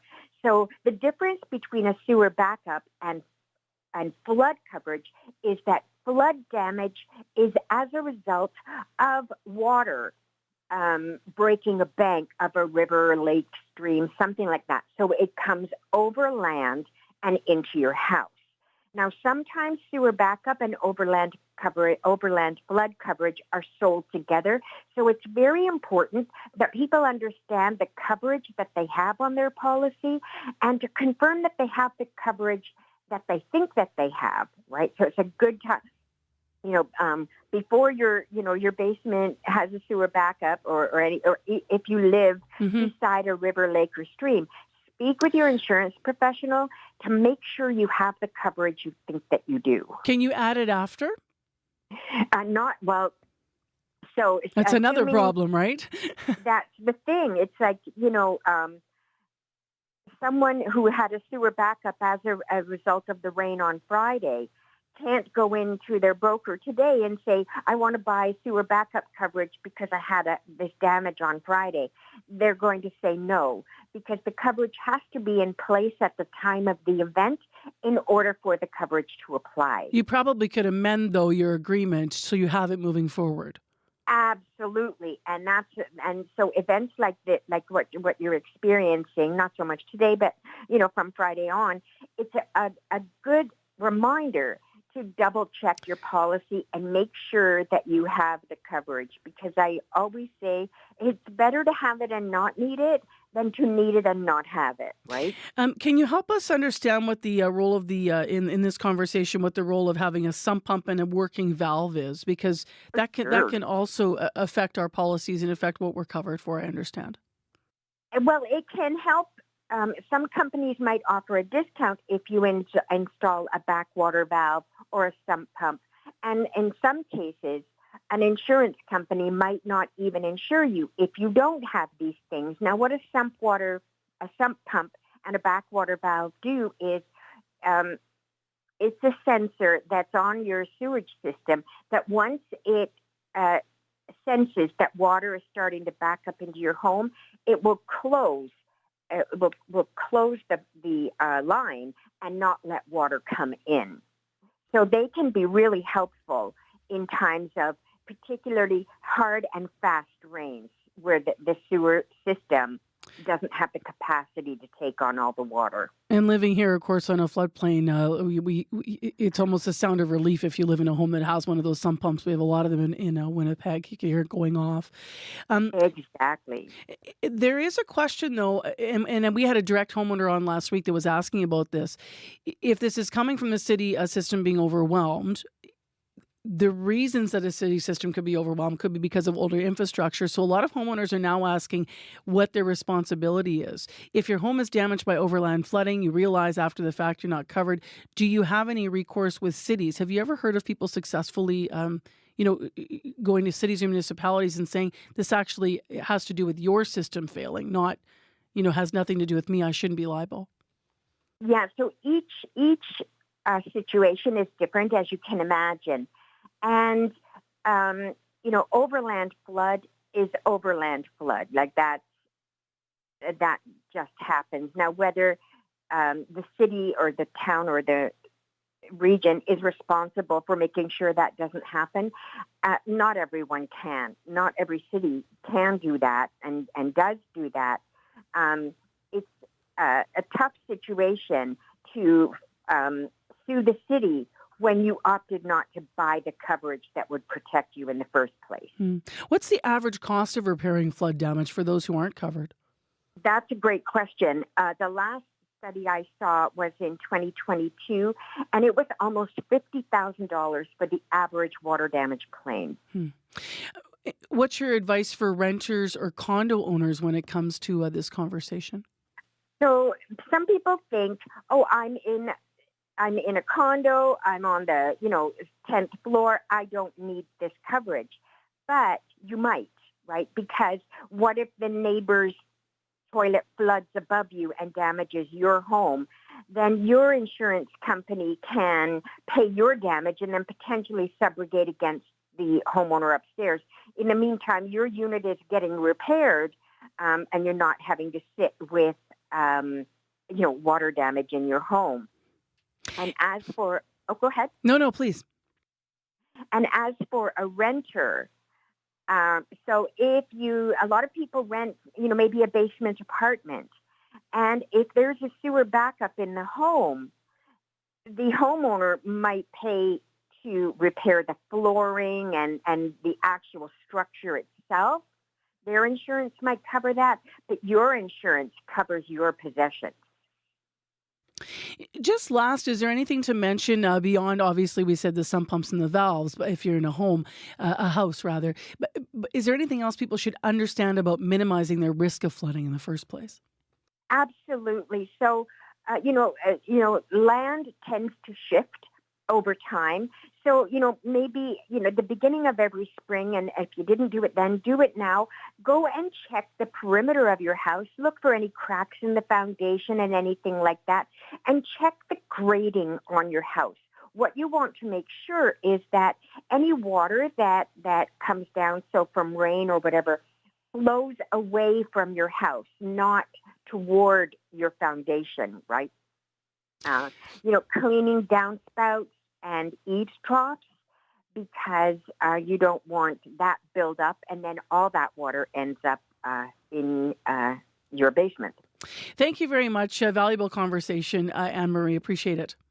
No problem. Thanks for having me. Enjoy your day. Stay dry. You too. We'll try.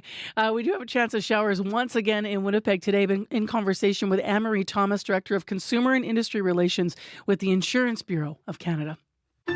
We carry a world of information in our pockets because we want to know. Breaking news that shapes our world. Staying on top of stories around the globe. And connected close to home. It's news you can trust. Delivered when you want and where you want. On Canada's News app. Now with CBC Radio 1. Local and live. Download the CBC News app for free. Well, we were asking whether or not you've ever been scammed. This is out of a news story on World Reports, and specifically, we're asking about your social media accounts. The story this morning, in case you missed it, is about a woman who had her entire identity taken over on Facebook, and it seems to be more common. We already got a call. My card has been compromised twice, and I have actually stepped back from social media completely.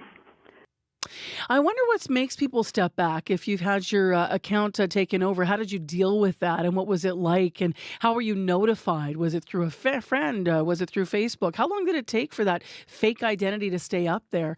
I know there's been multiple Marcy Marcusas out there, but usually it self-regulates because you guys are so awesome out there listening that you pounce right away, and I always get a whole bunch of messages that say, hey, Marcy, this isn't you.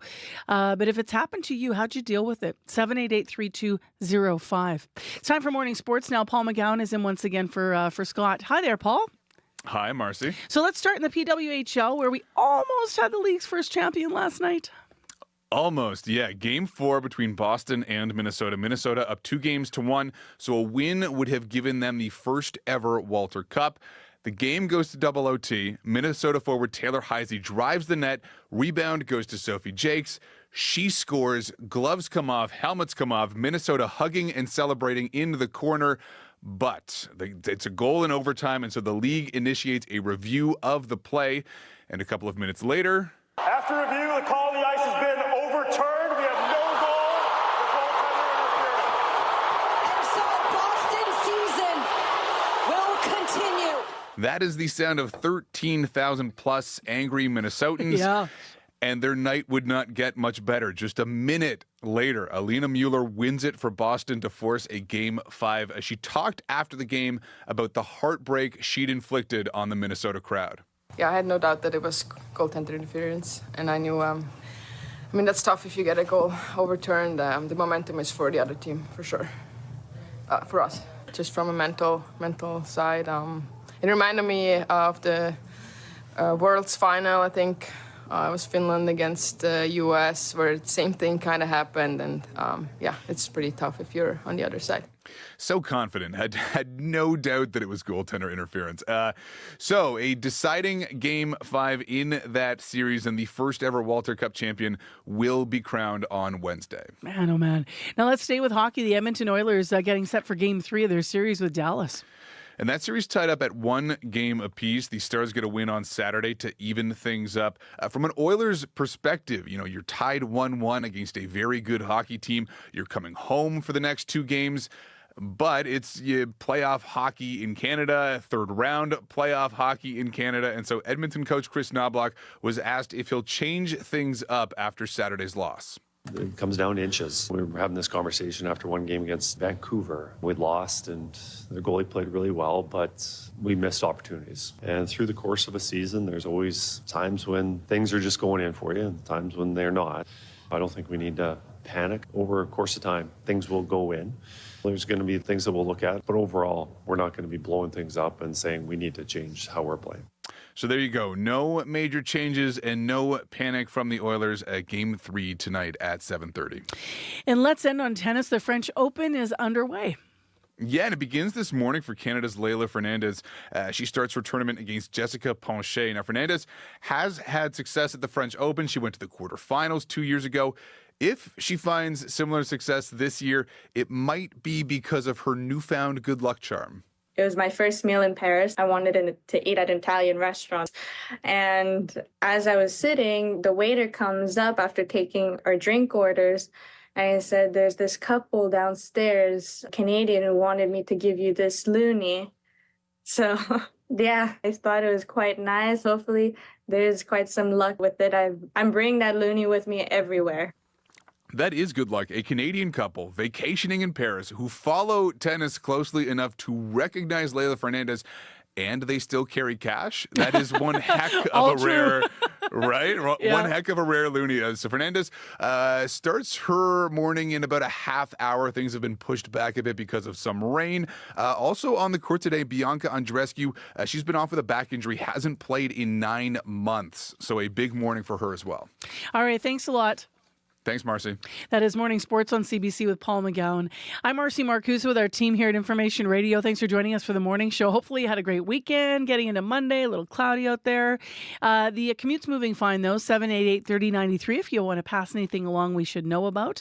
Coming up, grad season. Hard to believe, but it's here. It's going to be June by the end of the week. And from store-bought to thrifted to handmade or upcycled, CBC Manitoba's community reporter Shanalee Vidal went in search of how grads are wearing things, or pardon me, what grads are wearing for their big night. So she's going to be in to tell us a bit about that. That's right after your CBC Winnipeg News.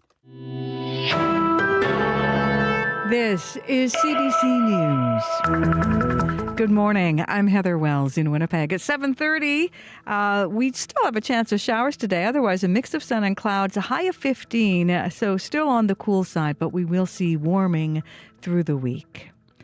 A doctor who was expelled from residency at the University of Manitoba is accused of faking cancer to defraud a colleague out of tens of thousands of dollars. Monica Kahar was on track to becoming a successful doctor.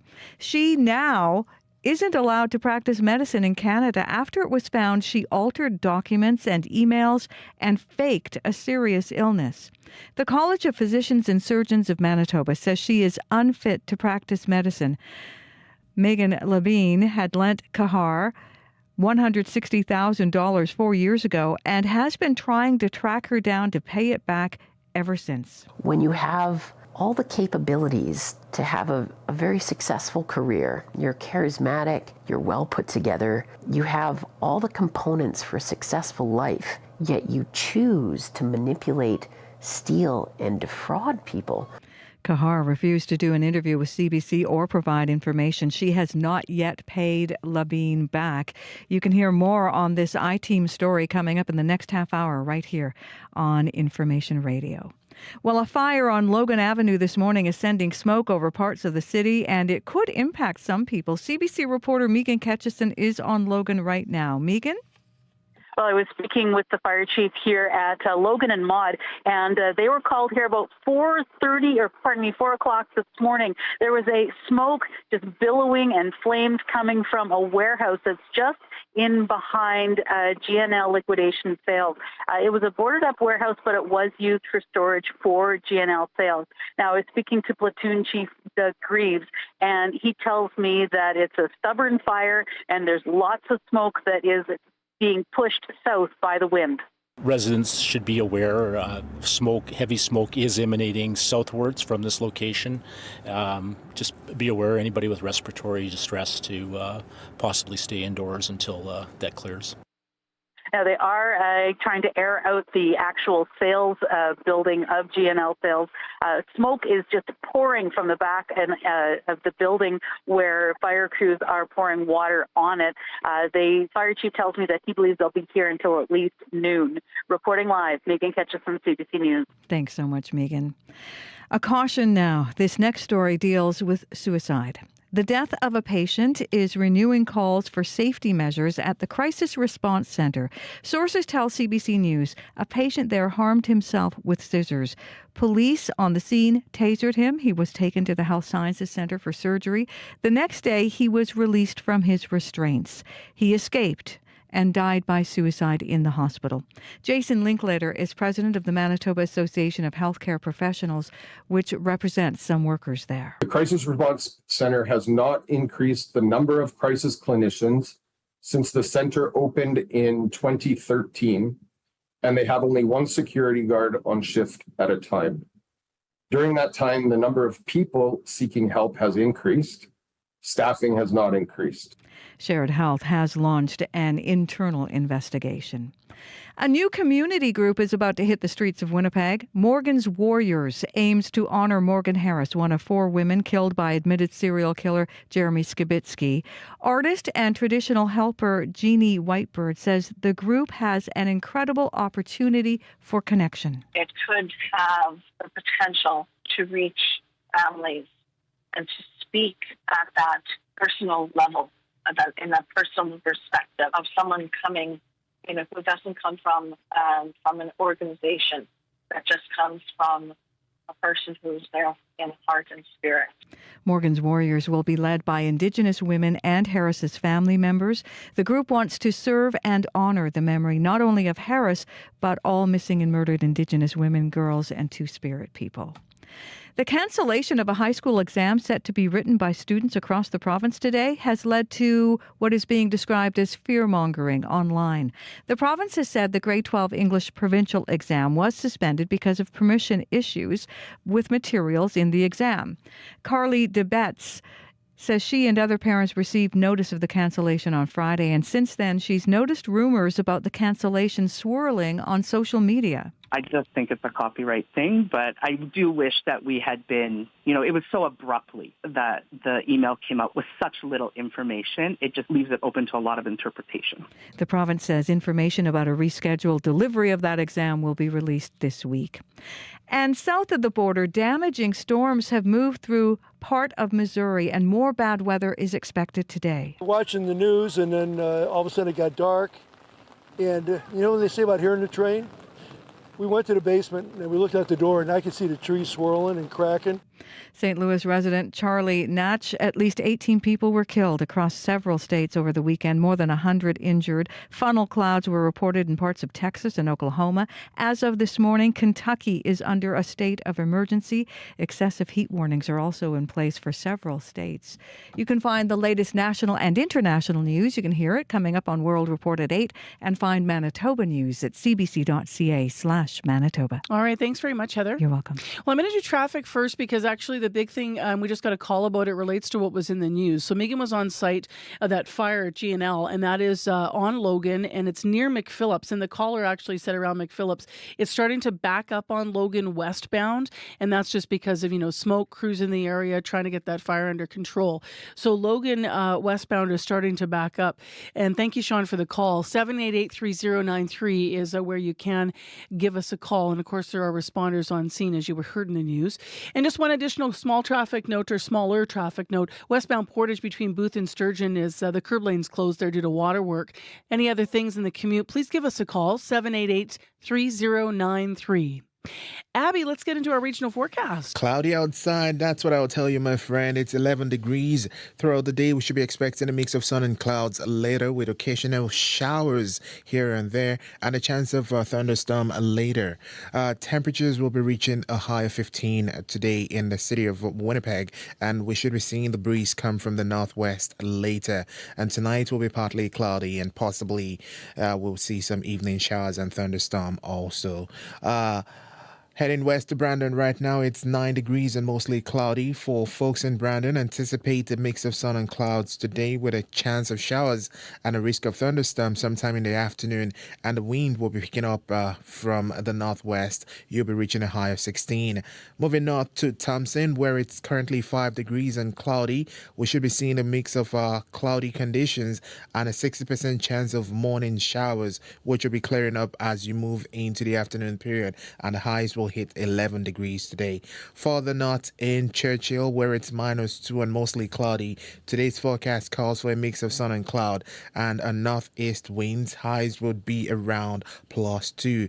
Now coming down to Dauphin, where it's 7 degrees and partly cloudy, anticipate a mix of sun and clouds with a 30% chance of showers and thunderstorm, and you'll be touching a high of 15. Gimley's at 9 degrees with light showers at the moment. For the Interlake region, you should be expecting mainly cloudy skies and some showers later in the afternoon, also along with a risk of thunderstorm. The winds will pick up from the northwest, and it's going to be breezy, and the high will be around 14. Steinbach is at 10 degrees. Morris is at 11 with light showers also. The Pembina Valley region should be expecting mainly cloudy conditions with a chance of morning and afternoon showers, along with a risk of thunderstorm, and we'll be touching a high of 17. Right now in Winnipeg, it is 11 degrees, and we're heading to a high of 15.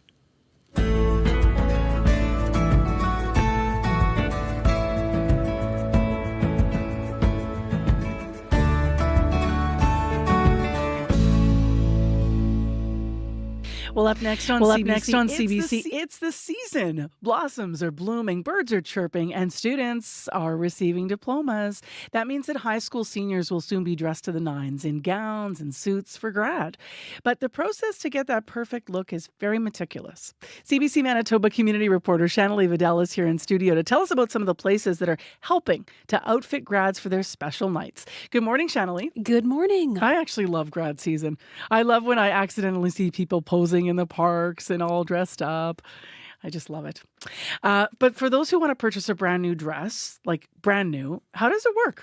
Well, first I went to Stella's Bridal downtown, and I was surprised to find out that dress shopping actually begins in the late summer, with most customers purchasing by the end of December. And this past season, Stella's sold a hefty amount of dresses before fall even set in. Why so early? Well, there's a lot that goes into getting the dress that might need to be special ordered. Plus, then most times there are alterations, and also the store makes a point not to sell the same dress to more than one grad at the same school. It's a long-standing policy, and it's actually been around since I was a grad.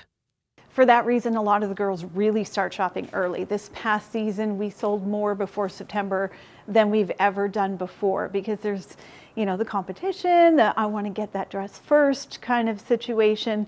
And so as the year progresses, we'll print out a list, and sometimes the girl will come in and we already have 20, 30 dresses at that school. So we have to say, I'm sorry, we'll have to put this one back because it's already at your school. Most schools will have a school Instagram or group chat where the girls submit their pictures, and then we'll check with the girl to make sure she's checked the school page, so we can make sure that there aren't any doubling up.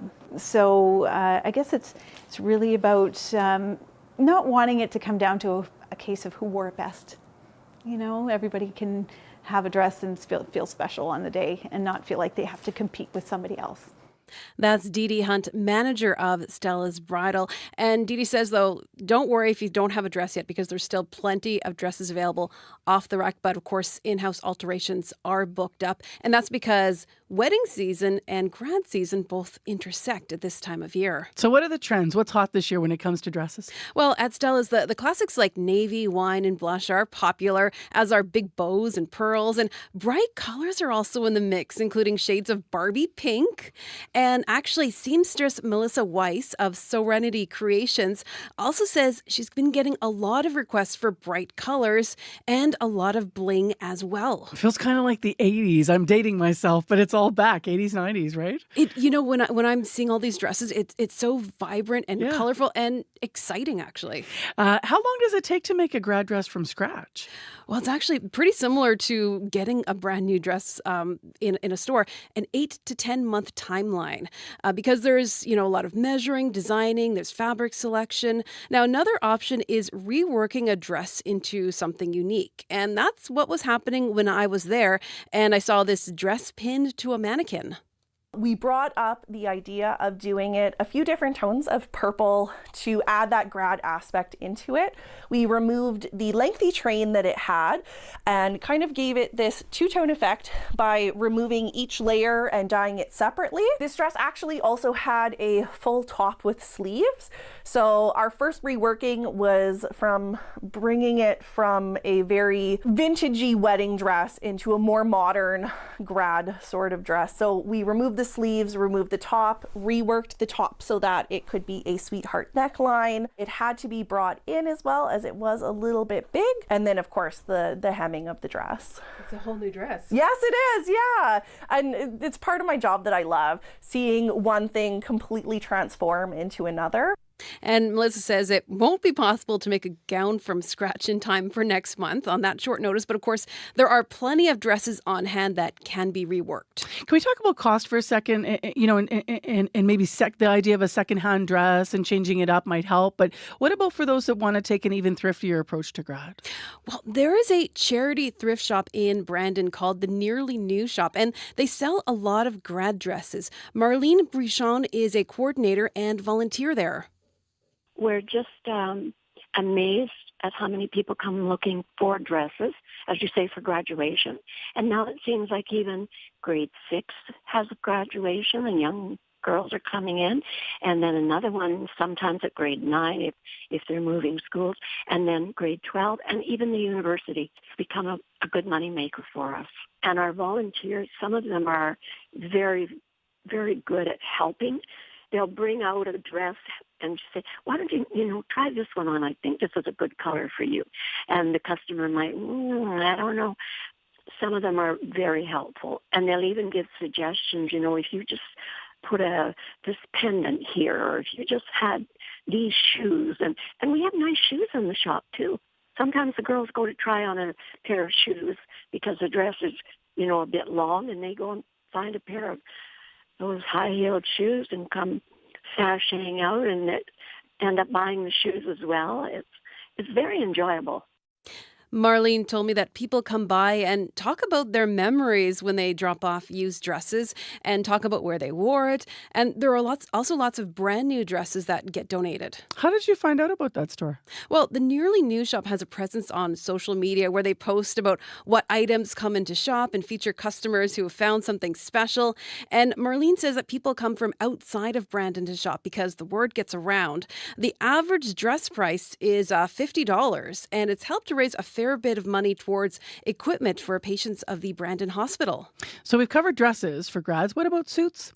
Well, Ken Lozano is a tailor who has been making suits for 29 years, and CBC's Jim Agapito was at Aldo Formal Wear last week where there was a lineup outside the door. Ken says most grads today have a clear vision of how they want their personality to shine through their formal suit. And in fashion, sky's the limit, right? Like I could make like traditional, or I could make them look like a celebrity superstar or a pro athlete when they see it on Instagram and stuff, right? Yeah, it is totally different times compared to when we grew up, when fashion wasn't really in, right? So you get the kids definitely now wanting to wear custom suits, where back in the day we just kind of bought whatever's off the rack or just rented something. Right now, every student wants that nice fitted suit, but there's also suits that are oversized too, right? So that's slowly coming back too as well. Keep in mind, in fashion, it's always recycled, right? So whatever was popular like probably 30 years from now is now coming back again. And incidentally, the shop is also seeing a growing number of people of all genders looking to wear a suit for grad. Speaking of 30 years ago, I think my grade 12 dress would do well. It had a sweetheart neckline. It was blue taffeta. It was kind of fitted, but then it had one of those bubble skirts. So yeah, I don't think I could get into it anymore, but it would be cool now. It's somewhere. That sounds so lovely. Somewhere in a back closet. I still have mine, and mine was a custom-made dress at the last minute because I wasn't going to go to my grad. But then all of a sudden things came together. I had a date, and it was an off-the-shoulder cocktail length, and it had a. It had some tulle in to make it poofy. Yep. But then it was too poofy, and we had to take it off. I always wonder, where does all that tulle go? Because so many grad people, right? This is too puffy, said many a person. Thanks for coming in to talk about grad fashion. Thanks, Marcy.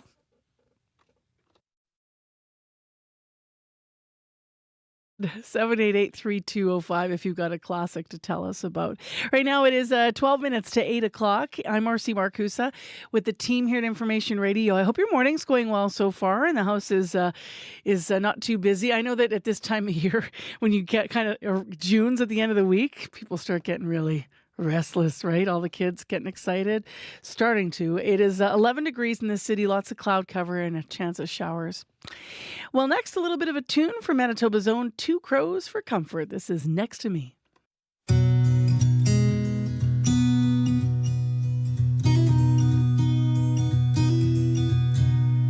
Waking up's easy with you soundly sleeping. Next to me, my dear.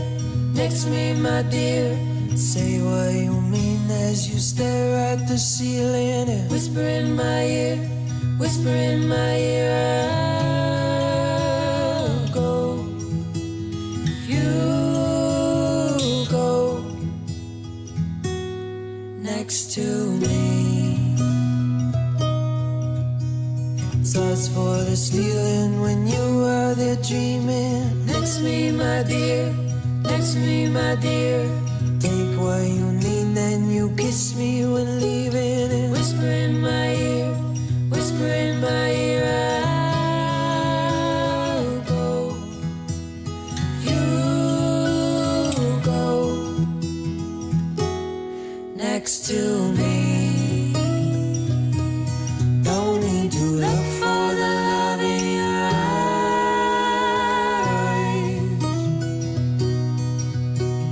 Look for the love in your eyes.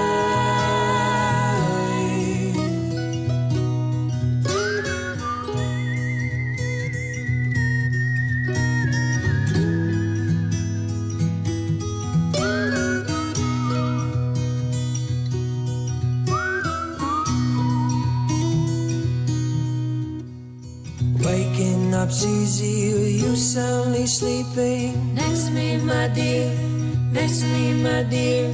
Say what you mean as you stare at the ceiling and whisper in my ear, whisper in my ear. I'll go, you go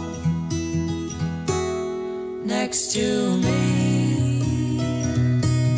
Only to look for the love in your eyes.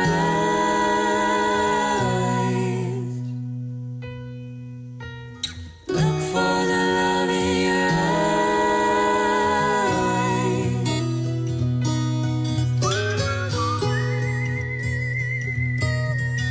Manitoba's Two Crows for Comfort, and next to me, it is 10 to 8 on your Monday morning. I'm Marcy Marcusa.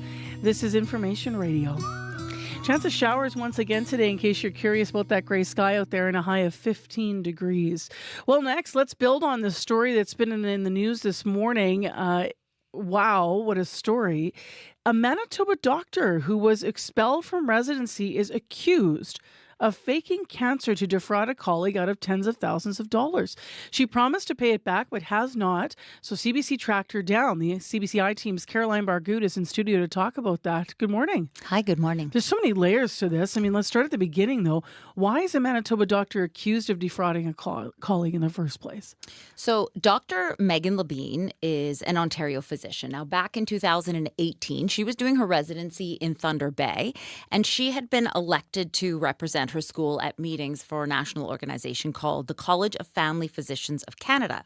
There, she met Monica Kahar, who was doing her residency here in Winnipeg at the University of Manitoba. She was also representing her school. They seemed to have a lot in common, and they became friends. Then one day, Kahar stopped showing up at these meetings, so Labine sent her a message to see if everything was okay. Kahar reached out to her after a little bit of time, and she basically told her that she had been diagnosed with breast cancer, that her school wasn't being very supportive, and so she had moved to Calgary to do her residency there. She was in absolute tears, beside herself, that she was being kicked out of her apartment. She had no place to go. She was wandering around the streets of Calgary with her suitcase, and that she needed some help for the day just to find a place to stay. So that was where it started. Within 8 months, Labine had lent Kahar $160,000, and for the past 4 years, she's been trying to track her down to get her to pay back. Now, how does Labine know that Kahar did not have cancer? So at first, Labine says that she had no reason to doubt her friend. But then over time, things just really didn't seem to add up. Now, Kahar had been promising to pay Labine back for some time, and she kept saying, once I get a job, I'm going to pay you back. Then one day she forwarded Labine an email from an established doctor, which appeared to be a job offer. So when Labine ran into that doctor at an event, she asked her about Monica, and the doctor had no idea who she was talking about. And that's when it hit her that something was not right. So she confronted Kahar, who eventually stopped responding to her messages and then was nowhere to be found. Labine had hired a private investigator to track her down in hopes of getting her money back. She also won a lawsuit against Kahar in Ontario. She's currently suing her in BC, but so far she hasn't received a penny.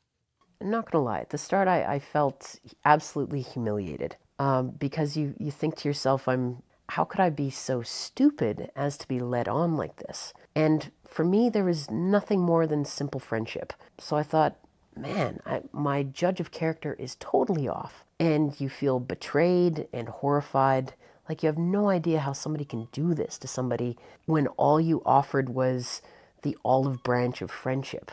So it's disturbing. Labine reported this to the College of Physicians of Surgeons of Manitoba, which is the regulatory body for doctors. So then what did the college do? So the College of Physicians and Surgeons launched an investigation. And around the same time, the University of Manitoba was also investigating Kahar for altering an email. Now, she had told the school that someone had hacked into her account and had altered that email, but then later she admitted to it and said it was due to a brief episode of mental exhaustion. The investigations found that on several occasions before and during the investigations, Kahar had provided false and misleading information and that she altered documents to back up those false claims. Now, a censure report said quote, "Through this conduct, Ms. Kahar demonstrated a pattern of calculated and intentional efforts to deceive and deflect responsibility for her actions. They also found that she didn't have a serious medical condition and that she had lied about it to her colleagues in order to get them to lend her a substantial amount of money." Now, the report said, quote, "Ms. Kahar's actions not only constitute professional misconduct, but that they also demonstrate an unfitness to practice medicine. She was expelled from residency and she's not licensed to practice anywhere in Canada." So what is she saying? What is Kahar saying? So CBC News reached out to her. We emailed with her and we also spoke to her over the phone for a number of weeks. And she refused to do an interview or provide any information for this story. Labine also reached out to Kahar after we had been in touch with her, and she told her she would pay her back, but she wouldn't agree to meet with her lawyer or set up any kind of payment plan. Now, our investigation found that back in 2021, Kahar was living in British Columbia, and she had started a business called Prestige Body Labs, which had offered electrical muscle stimulation, which is also referred to as EMS. Now, on her social media, she said that it was an MD-provided service and that it was guaranteed to take 2 to 5 inches off. So we talked to the College of Physicians and Surgeons in BC, and you don't actually need to be a doctor in order to provide EMS. They took no issue with her advertising that she had an MD, because she did, even though she's not licensed to practice anywhere in Canada. In Canada, anyone who graduates from medical school can call themselves a doctor and say they have an MD, even if they aren't allowed to practice, as long as they're not providing any kind of health care. Timothy Caulfield is a University of Alberta professor in the Faculty of Law and School of Public Health. I think when people see the word doctor, they assume, especially when it's someone with an MD, they assume they're entitled to practice, that they have an expertise, and that they are perhaps appropriately regulated. And if that's not the case, it's incredibly deceptive and can be exploitive. He would really like to see the regulatory bodies demand that only licensed doctors be able to call themselves that, or at the very least, he says, you know, if you say you're a doctor, you say you have an MD, you should at least have to put it in brackets that you're unlicensed or retired or whatever the situation is, just so that people know that you cannot provide medical advice or you can't practice. How interesting. Thank you, Caroline, for bringing all this in. Thank you. That's Caroline Bargout, reporter with CBC Manitoba's I-Team. More on the story, by the way. More on the story, if you can imagine more on this story, tonight on CBC News at 6. You can also read about it on our website, cbc.ca/Manitoba. I always like to remind you, though, if you have a tip for the I-Team, call their confidential tip line, 204-788-3744. Well, for more on the news, here's Heather Wells. Good morning. The death of a patient is renewing calls for more safety measures at the Crisis Response Centre. Sources tell CBC News a patient there harmed himself with scissors, was tasered by police and then taken to HSC for surgery. The next day, he was released from his restraints and escaped, then dying by suicide in the hospital. We're going to hear from the Manitoba Association of Healthcare Professionals coming up. And firefighters are now working on a fire on Logan Avenue this morning. It's near Arlington. It started around 4 this morning in a boarded-up 3-story warehouse. Crews have managed to save G&L, which is a retail structure.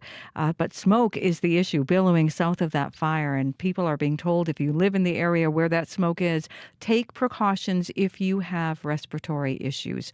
I'll be back with more Manitoba News at 8:30. Thanks, Heather. You're welcome. Well, G&L is Logan, pretty close to McPhillips. We've had calls from people in the area saying that Logan is starting to back up as well, westbound. Also want to mention there's been an accident, Route 90, northbound, north of Corridon. The left lane is down, very slow-moving traffic, and that's the extent of the information we have so far. 788-3093 if you need us. Mostly cloudy, chance of showers again for Winnipeg today, and a high of 15. Still ahead, a historic church in Winnipeg is hoping for some salvation. We'll find out why. Stay tuned.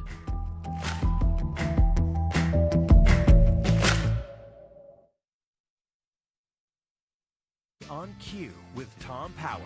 The Indian director Tarsem Singh is known as a visionary in the world of modern cinema, but you got to start making music videos. He'll tell you about working with R.E.M. and why he wanted to bring the real-life story of a notorious murder to the screen in his latest film.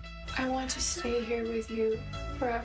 That's coming up on Q, followed by Commotion with Elamine Abdelmahmoud on CBC Radio 1, the CBC Listen app, and everywhere you get your podcasts. The CBC News is next. Coming up in half an hour, it's The Current with Matt Galloway. The advice for concussions has long been to rest and avoid screens and exercise, but new research has shown this hasn't actually been helping patients. In some cases, it's made their condition worse. New concussion advice coming up on The Current. This is World Report.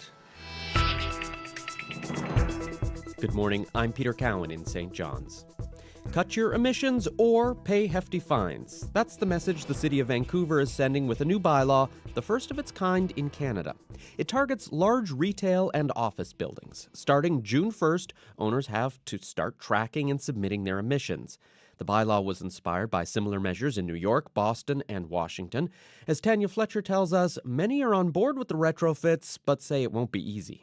So we have 2 modules downstairs, and we have another 3 modules here. Jesse Gregson squeezes through a narrow mechanical room filled with pipes, all connecting a new heat recovery system. His real estate company, Cadillac Fairview, is upgrading 2 Vancouver buildings to meet the city's new bylaw, including Pacific Centre, downtown's biggest mall. It can take a while for the design to happen, for the equipment procurement to happen, for the installation to happen on site. In Vancouver, more than half of all carbon pollution vents from buildings. This cap on emissions will apply to roughly 200 buildings, and the city says right now about 25% of them exceed the new limits.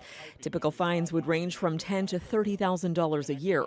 But those building owners have a grace period until 2026 before the penalties kick in. The one thing we heard loud and clear is that real estate owners need help to get this work done. Damian Stapanikos is head of the Building Owners and Managers Association of BC. He says while the timelines are feasible, the cost can be a big challenge. And so a building owner might look at that and go, I'm going to have to spend a significant sum of money to make it comply with these regulations.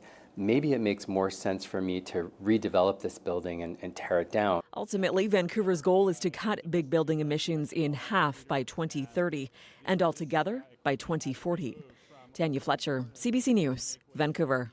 Lawyers for the University of Toronto are seeking a court injunction to have a pro-Palestinian encampment removed from its downtown campus. Protesters are defying a trespass order issued by the university on Friday. It gave them until 8 o'clock Eastern Time this morning to remove their tents and leave the campus grounds. Many of the protesters say they won't leave. They want the university to divulge its financial connections to Israel. They also want the university to divest itself from any organizations supporting Israel's war in Gaza. More than 2,000 people are now feared dead after a landslide in Papua New Guinea. Hundreds of homes were swept away in the island's northern region on Friday.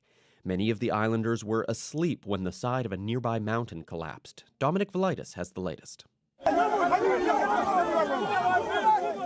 The search for survivors continues. Locals in Yambali village use shovels, sticks, even their bare hands to dig through deep mud. So far, all they've found are bodies. Government officials now say more than 2,000 people may have been killed in Friday's massive landslide. Local resident Evit Kambu says many are from her family. I have 18 of my family members buried under the debris and soil I'm standing on, she says, and a lot more family members in the village I cannot count. I'm the landowner here. Thank you to all those who've come to help us, but I can't retrieve the bodies, so I'm standing here helplessly.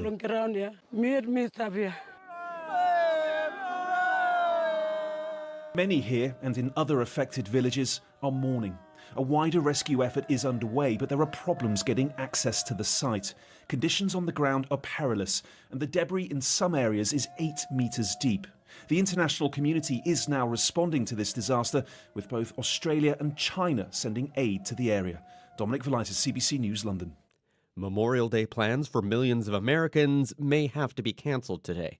A series of powerful storms are forecast for some Midwest and southern states. As Steve Futterman tells us, it comes on the heels of a devastating weekend for many. In a number of states, including Texas, Oklahoma, and Arkansas, it has been a weekend of death and destruction. In progress. Look at it.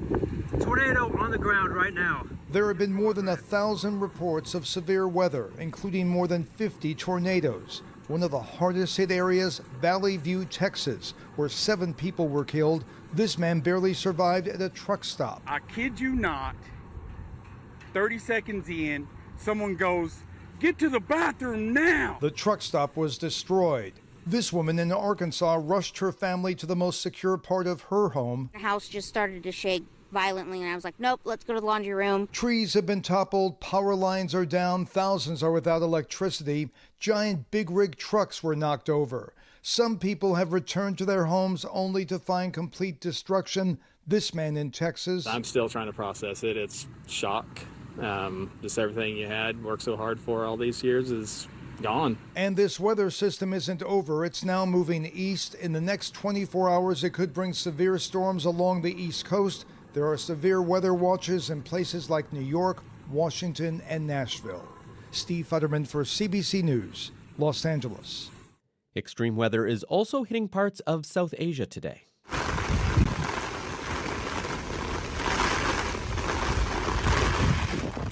Strong winds and heavy rain continues to hit the Bangladeshi coast.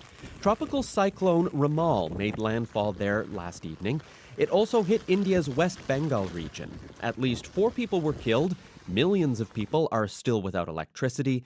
Ramal is the first cyclone to hit the region this year. Climate change is driving up the surface temperatures at sea. The area is experiencing more frequent storms. Thousands of people living in northeast BC will soon be able to return to their homes. Wildfires forced nearly 5,000 people to leave the Fort Nelson area more than 2 weeks ago. Roadblocks will be lifted at 8 o'clock this morning local time. But as Betsy Trumpeter reports, the threat of more fires and another evacuation is looming. I didn't think it would last this long. Brittany Johnson and her family are evacuees from Fort Nelson. Forced out by wildfire, they've been camping far from home for more than 2 weeks. It's been a lot with just the 4 kids, and you kind of lose track of days. Sunday afternoon, Fort Nelson Mayor Rob Fraser shared the news so many had been waiting for. I'm relieved because it's looking like the initial stages of this fire, the safety concerns that we have been mitigated to the point that we're going to be able to make an announcement to bring everybody home. Christopher Seistad is an evacuee. He says his family will be on guard. I have a feeling that we're going to be sent out again this summer. You know, it's so dry up there and there's so much forest around us that it wouldn't take much if we all got told to leave again. On Sunday, a BC wildfire weather forecaster said there's a chance of thunderstorms over the next few days, raising concerns about gusting winds and lightning strikes. Betsy Trumpeter, CBC News, Prince George. A warning now for Facebook users. One woman told CBC she thought she was savvy to the scams out there. That's until a fraudster hijacked her account and took her online friends for thousands of dollars. As they were getting swindled, she says the social media giant did nothing to stop it. Rosa Marcatelli from our Go Public unit has that story. I just felt helpless. When a fraudster took over Lisa Lowry's Facebook, they pretended to be her, posting an ad saying she was selling her father's belongings after he had to be moved into long-term care. None of that was true. Her online friends who thought they were buying the stuff were swindled out of thousands, including her former neighbor, Carol Stevens. I thought it was my friend Lisa. Last year, Canadians lost more than $174 million in social media scams, according to the Canadian Anti-Fraud Centre. In her case, Lowry says she and her friends repeatedly reported the crime in progress to Facebook. The company did nothing to stop it. I felt really bad for everybody that their money was taken away. Meta, the company behind Facebook, says it does a lot to detect malicious activity. Yet Go Public found the same scam that got Lowry and her friends is running rampant on the site. When asked why it's failing to detect a scam it's already been warned about, Meta didn't respond. The company made about $185 billion in revenue last year. Cybercrime expert Claudio Popa says it's time it invests a lot more into protecting users. The organizations need to respond to people's actual needs. Meta says it employs over 15,000 people around the world to review potential violations, but it won't say why it failed to take action in Lowry's case. Rosa Marcatelli, CBC News, Calgary. You can read more from Rosa about this scam on our website, cbcnews.ca, including a bunch of tips on how you can protect yourself to make sure you don't fall victim to a scam like this. And that's the latest national and international news from World Report. For news anytime, check out the CBC News app. I'm Peter Cowan. This is CBC News.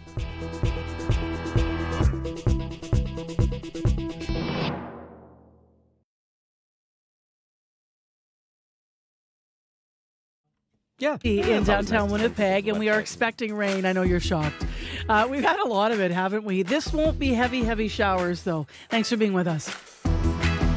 I'm Marcy Marcusa with our team here at CBC, 89.3 FM, 990 AM on the app or on YouTube. Well, this half hour in the program, we're going to build on a lovely story we had in the last hour of the program. We started to talk about grad. June is the end of the week already. People are fully already starting to think about graduation, but what are the latest grads wearing? That prompted us to ask you what you wore to your grad, so we're going to get to a listener line, so stay tuned for that. In addition, we are going to talk about a historic church in downtown Winnipeg that is facing demolition if it can't get help immediately. We're going to talk to Heritage Winnipeg about why the church needs saving. And it's one you're going to recognize right on Smith Street in the heart of our downtown. As soon as we start talking about it, you'll go, oh, that church. So stay tuned as we hear more about what is facing Holy Trinity Anglican Church. Right now, though, let's go to Heather Wells for more news headlines. Good morning. Good morning. Well, a doctor who was expelled from residency at the University of Manitoba is accused of faking cancer to defraud a colleague out of tens of thousands of dollars. We're going to hear this I-Team story coming up. And firefighters are still working on that fire on Logan Avenue this morning. It's near Arlington. The fire started around 4 in a boarded up 3-story warehouse, and crews did manage to save G&L, which is an attached retail structure right by the warehouse. Smoke is an issue for people who live south of that because the smoke is billowing south, and if you have any kind of respiratory issue, you're being advised to stay inside until the smoke clears. I'll be back with more Manitoba news at 8:30. All right, thanks, Heather. You're welcome. Saw some people walking past the studio window wearing masks earlier this morning. Now, some people just do that for air quality or allergy or maybe even still due to COVID and such and safety, but might be worth it, especially if you're downtown with all that smoke from the fire. Now, it is affecting traffic. I'll get into that in a moment. First, let's get to our forecast. Abby, it's going to rain again? Yep, but we're stuck at 11 all morning. Still 11 degrees in the city. As the day progresses, we'll be seeing a mix of sun and clouds, and we have that chance of showers that should be coming sometime this morning or later in the afternoon. Along with that, we'll be having a risk of thunderstorm in the afternoon, and we should be expecting some breeze to come with that from the northwest. Our high today will touch 15, and tonight will be partly cloudy, also having a chance of shower sometime in the evening, and the risk of thunderstorm coming with that, and we'll be touching a low of 7 degrees. If we just peep into tomorrow will be cloudy, but then it's going to clear up by the afternoon period, and the wind will come from the north, and we'll be seeing 17. Today in Winnipeg, 11, and we're heading to a high of 15. All right, thanks, Abby. You're welcome. So there's a lot going on in traffic. Let's start with the simple stuff, and then we'll move through. So westbound Portage between Booth and Sturgeon, curb lane closed for water work. Let's build on the fire situation. Logan is backed up. Westbound, it's slow because, of course, responders are still on scene, so they're continuing to work on that fire. Now, that may be improving by now. You can update us if you need.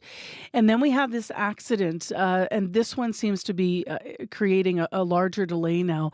It is Route 90 northbound north of Cordon. So Kenniston and Loxton, there's a motor vehicle collision. It's blocking the northbound median lane. So you're funneling around there. It's already a very busy choke point. Keep right, use caution, pass emergency vehicles with extreme caution. And we're told to expect a large delay if you're going northbound this morning for the rush. So call us if you have any updates, please. It's 788-3093.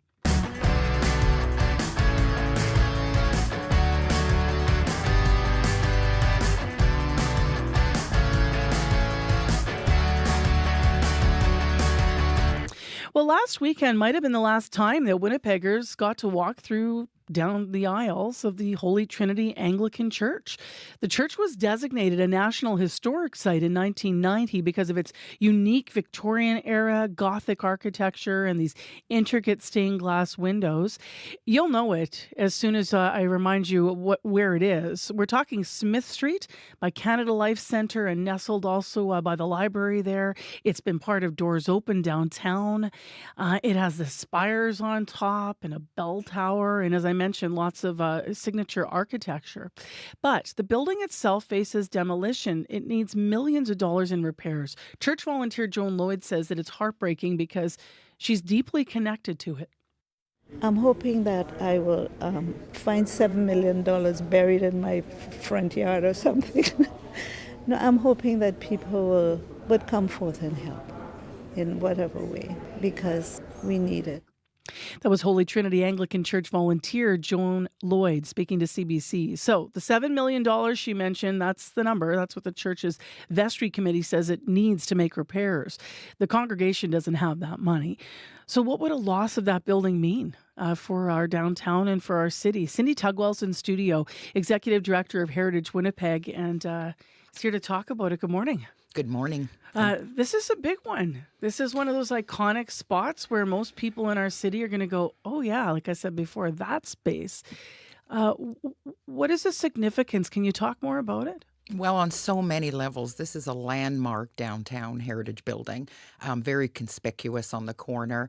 One of the last two remaining pre-1890 Anglican churches in the city, and one of two last pre-1890 churches in the downtown.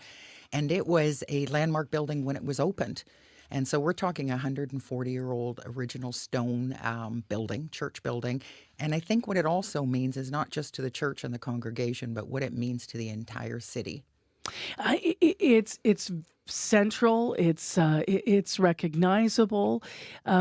However, it has major issues, right? So what are some of the structural things facing that building?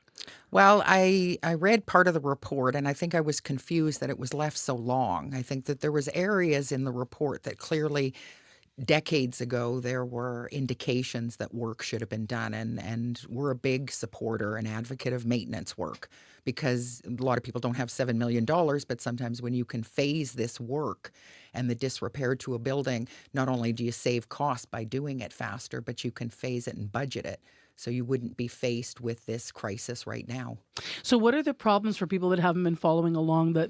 We'd have to get into every detail of the report, but it's the foundation, correct? Correct. But there was also, if you look at the City of Winnipeg's historical report, when they asked for recommended designation in 2007, that report already at the end talks about water damage that the committee had seen as part of the site tour. So clearly there, at that point, alarm bells should have been ringing that we need to mitigate the problem right there and then. And what would those costs have been almost 20 years ago? Has there been repair on the church in response to any of these reports over the years? Not that I'm aware of, and I'm surprised that it was so damaging and they hadn't reached out to the heritage community. We do advocate there is not enough heritage dollars. I mean, when you look at heritage grants for designated properties, heritage tax credits, it's not enough for large maintenance projects like this, and that's why it's so critical. A lot of these buildings that are ignored for decades now cost millions to fix. Is this a situation that, what can save the church from demolition at this stage? Is it too late to phase in some repairs that could sort of band-aid this? Is it just too unsafe to even be in? No, I don't think it's ever too late. I mean, when you look at the West End Anglican Church on St. Matthew's Commons, and then St. Augustine's Church, which is now Augustine Centre, a lot of churches have had to face these financial problems. So they've converted their buildings, they've diversified, they're part of the community. There's funding out there maybe for the activities they provide the community. I think they really have to get creative and diversify how they participate in the community, but work with the heritage community, work with 3 levels of government. And we urge them to work with Heritage Winnipeg because we advocate for these kind of things to happen so that we can save this property. So just to revisit what you said there about along the way, there have been some reports and sort of red flags in the committee talking about the water years ago, and you're questioning why, nothing was done along the way. Who should be doing that? Is it does it behoove the people that are running the church to sort of reach out and try to figure out repairs, or do you think some of this lies with the city? I think it's both, but I'd like to have we have a much better relationship with the City of Winnipeg. Heritage Winnipeg is mistaken as a city department. We're a nonprofit charitable to advocate for the public, and that's our role, is to be the mediator, the go-between with the church officials and congregation to figure out a solution with the City of Winnipeg, and that partnership hasn't always been so fluid.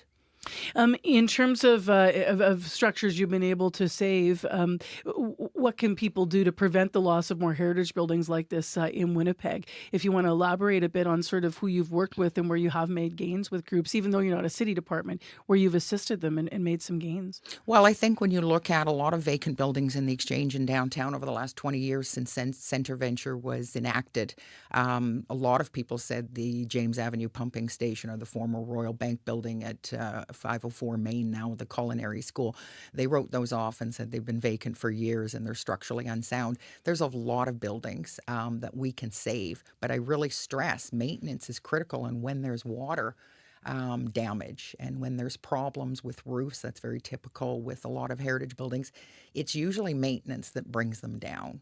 The old Shanghai restaurant building where they had the first city council meeting in the Exchange, it was as simple as that building was demolished because the roof was never fixed and never replaced, and it had immense water damage.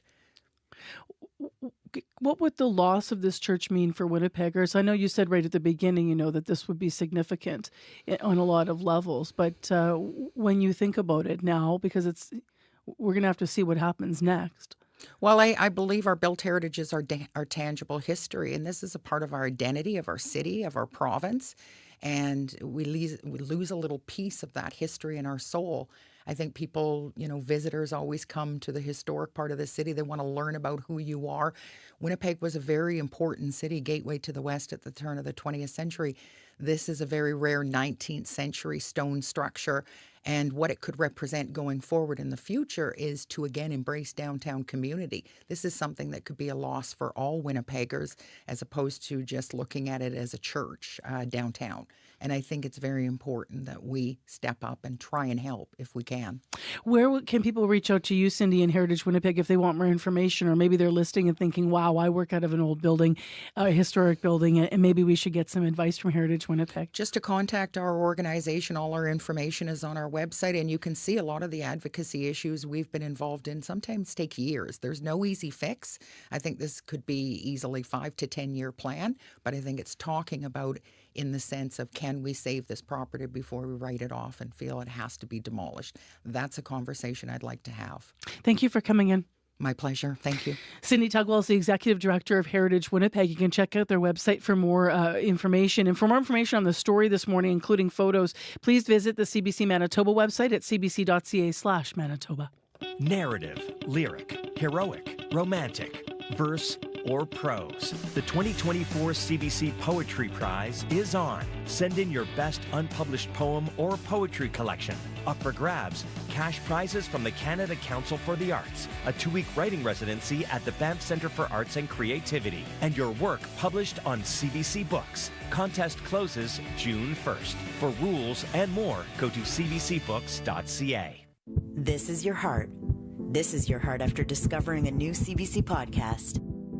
These are your feet. These are your feet after finding a CBC music playlist. This is your brain.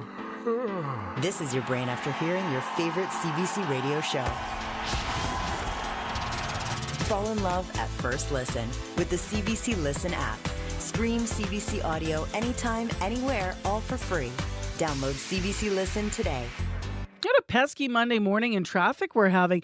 Now we've just learned that eastbound Abenoji-Meekina on Waverley has a stalled bus in the left lane. So there's slow-moving traffic in that area. We also have Marion Street that's backed up westbound from Archibald to Main. So the left lane's closed. Everything's slow-moving there. So a couple of neighborhoods affected. And then we have an issue out on Kenniston and Loxton. So there was an accident. Route 90 northbound, north of Corridon is where that intersection is. And that's already a very busy choke point as you're coming over the bridge into downtown. So you're going to have to keep right and use caution passing emergency vehicles. We're hearing about large backups. Call if you have anything to update. We also know there's the fire around Logan that the crews are still responding to. So Logan around McPhillips, you probably are already smelling the smoke in that part of Winnipeg, but you might have issue as well on the drive in the morning commute. 788-3093 is where you can call us.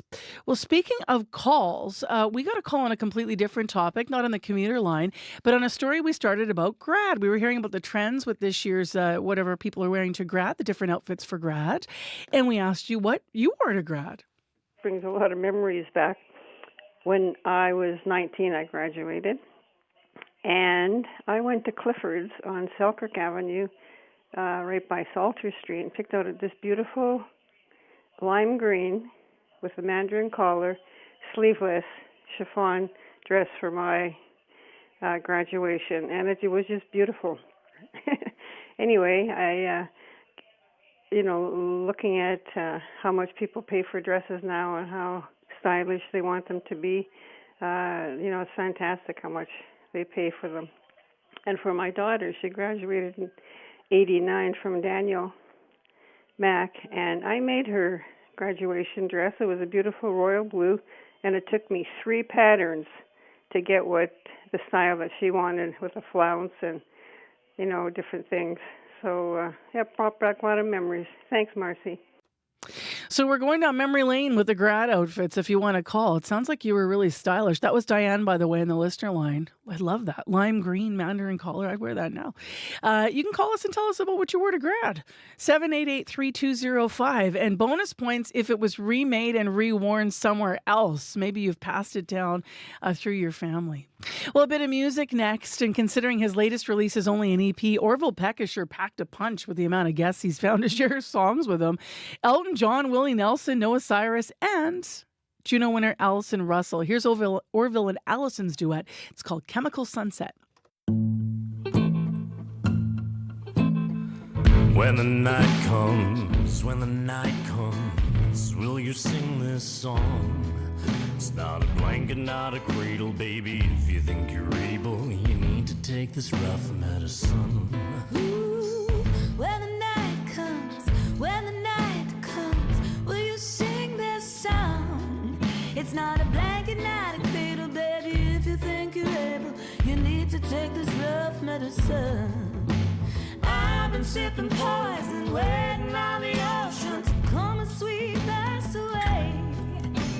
I do a pirouette in the chemical sunset. Come and see me, baby, it's the end of the day. I can see it in your eyes, you're not afraid to die. Can I walk by your side? Dancing on the deck of the Titanic, the glow of the world on fire. Why tell a lie? I feel so alive. I wouldn't try to fight the flames. I'll do a pirouette In the chemical sunset, come and see me, baby, it's the end of days.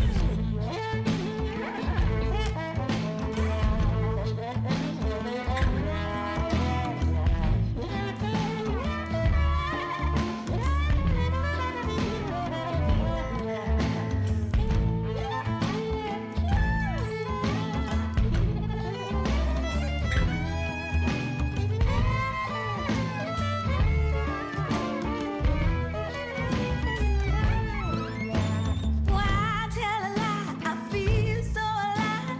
I wouldn't try to fight the flames. I'll do a pirouette In the chemical sunset, come and see me, baby, it's the end of days. When the night comes, will you sing this song? It's not a blanket, not a cradle, baby. If you think you're able, you need to take this rough medicine. Sounds like it could be like in a soundtrack for a Dr. Seuss movie or something like that. Right? Don't. Orville Peck and Allison Russell. Chemical Sunset's the name of the tune. The new EP is called Stampede Volume 1. It is out now.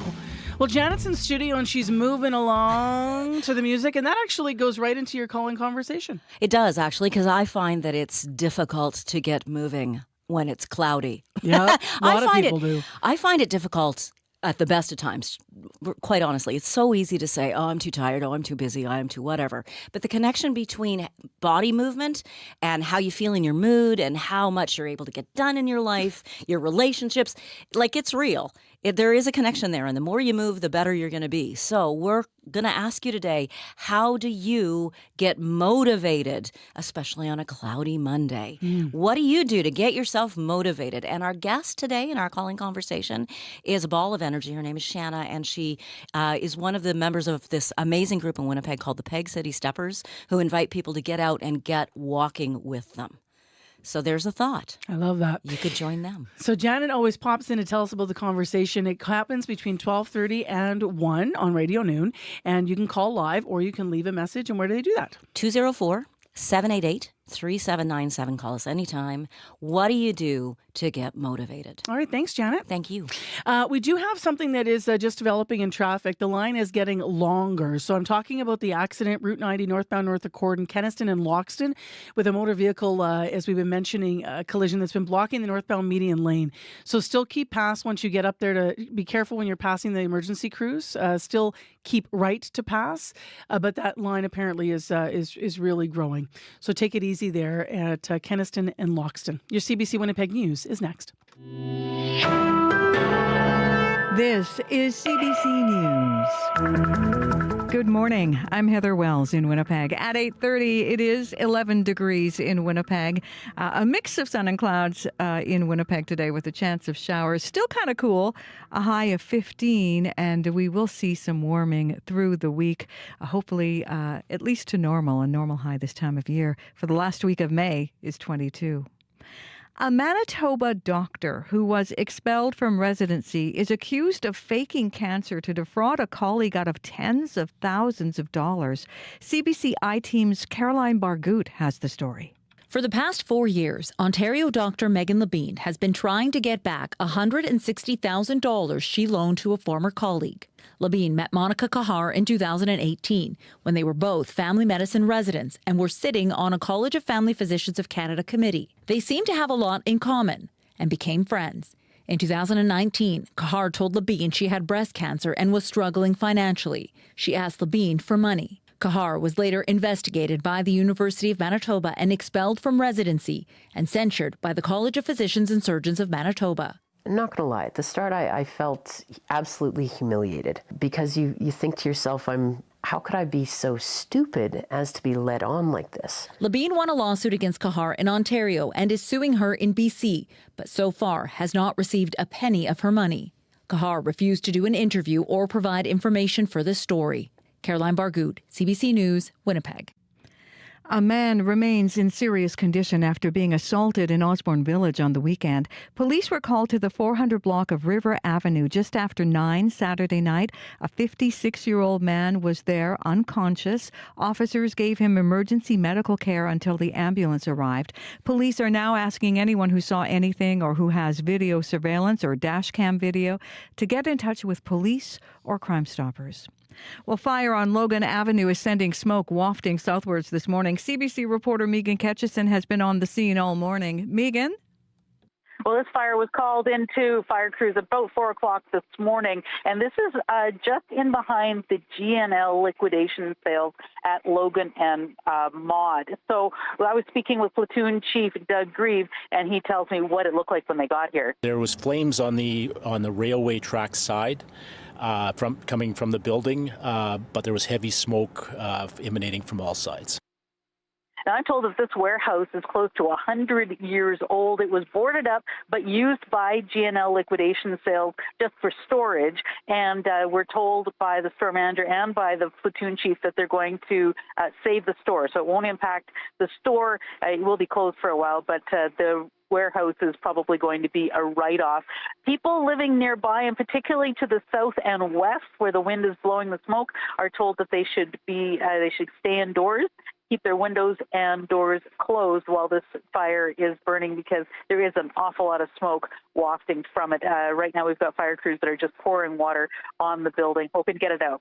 Reporting live, Megan Ketchison, CBC News. Thank you so much, Megan. A caution now. This next story deals with suicide. The death of a patient is renewing calls for more safety measures at the Crisis Response Center. Sources tell CBC News a patient there harmed himself with scissors. Police tasered him, and he was taken to the HSC for surgery. The next day, he was released from his restraints. He escaped and died by suicide in the hospital. Jason Linklater is president of the Manitoba Association of Healthcare Professionals, which represents some of the workers there. The Crisis Response Center has not increased the number of crisis clinicians since the center opened in 2013, and they have only one security guard on shift at a time. During that time, the number of people seeking help has increased. Staffing has not increased. Shared Health has launched an internal investigation. A new community group is about to hit the streets of Winnipeg. Morgan's Warriors honors Morgan Harris, one of the 4 women killed by admitted serial killer Jeremy Skibitsky. Harris's cousin, Kirsten Witwicky, is no longer co-chairing the Winnipeg Bear Clan, so she could help with this new patrol. We had this new vision, and we want to make sure we do it in a way that honors not only my cousin, but all the other, victims of this tragedy that happened, but all the other, victims of the MMIWG2S crisis. And in order to do that, we determined that we needed to start something from scratch. Witwicky says Morgan's Warriors will be separate from other community groups. And a Winnipeg mom and her son are disappointed by the last-minute cancellation of a provincial high school exam. The grade 12 English exam was abruptly postponed Friday.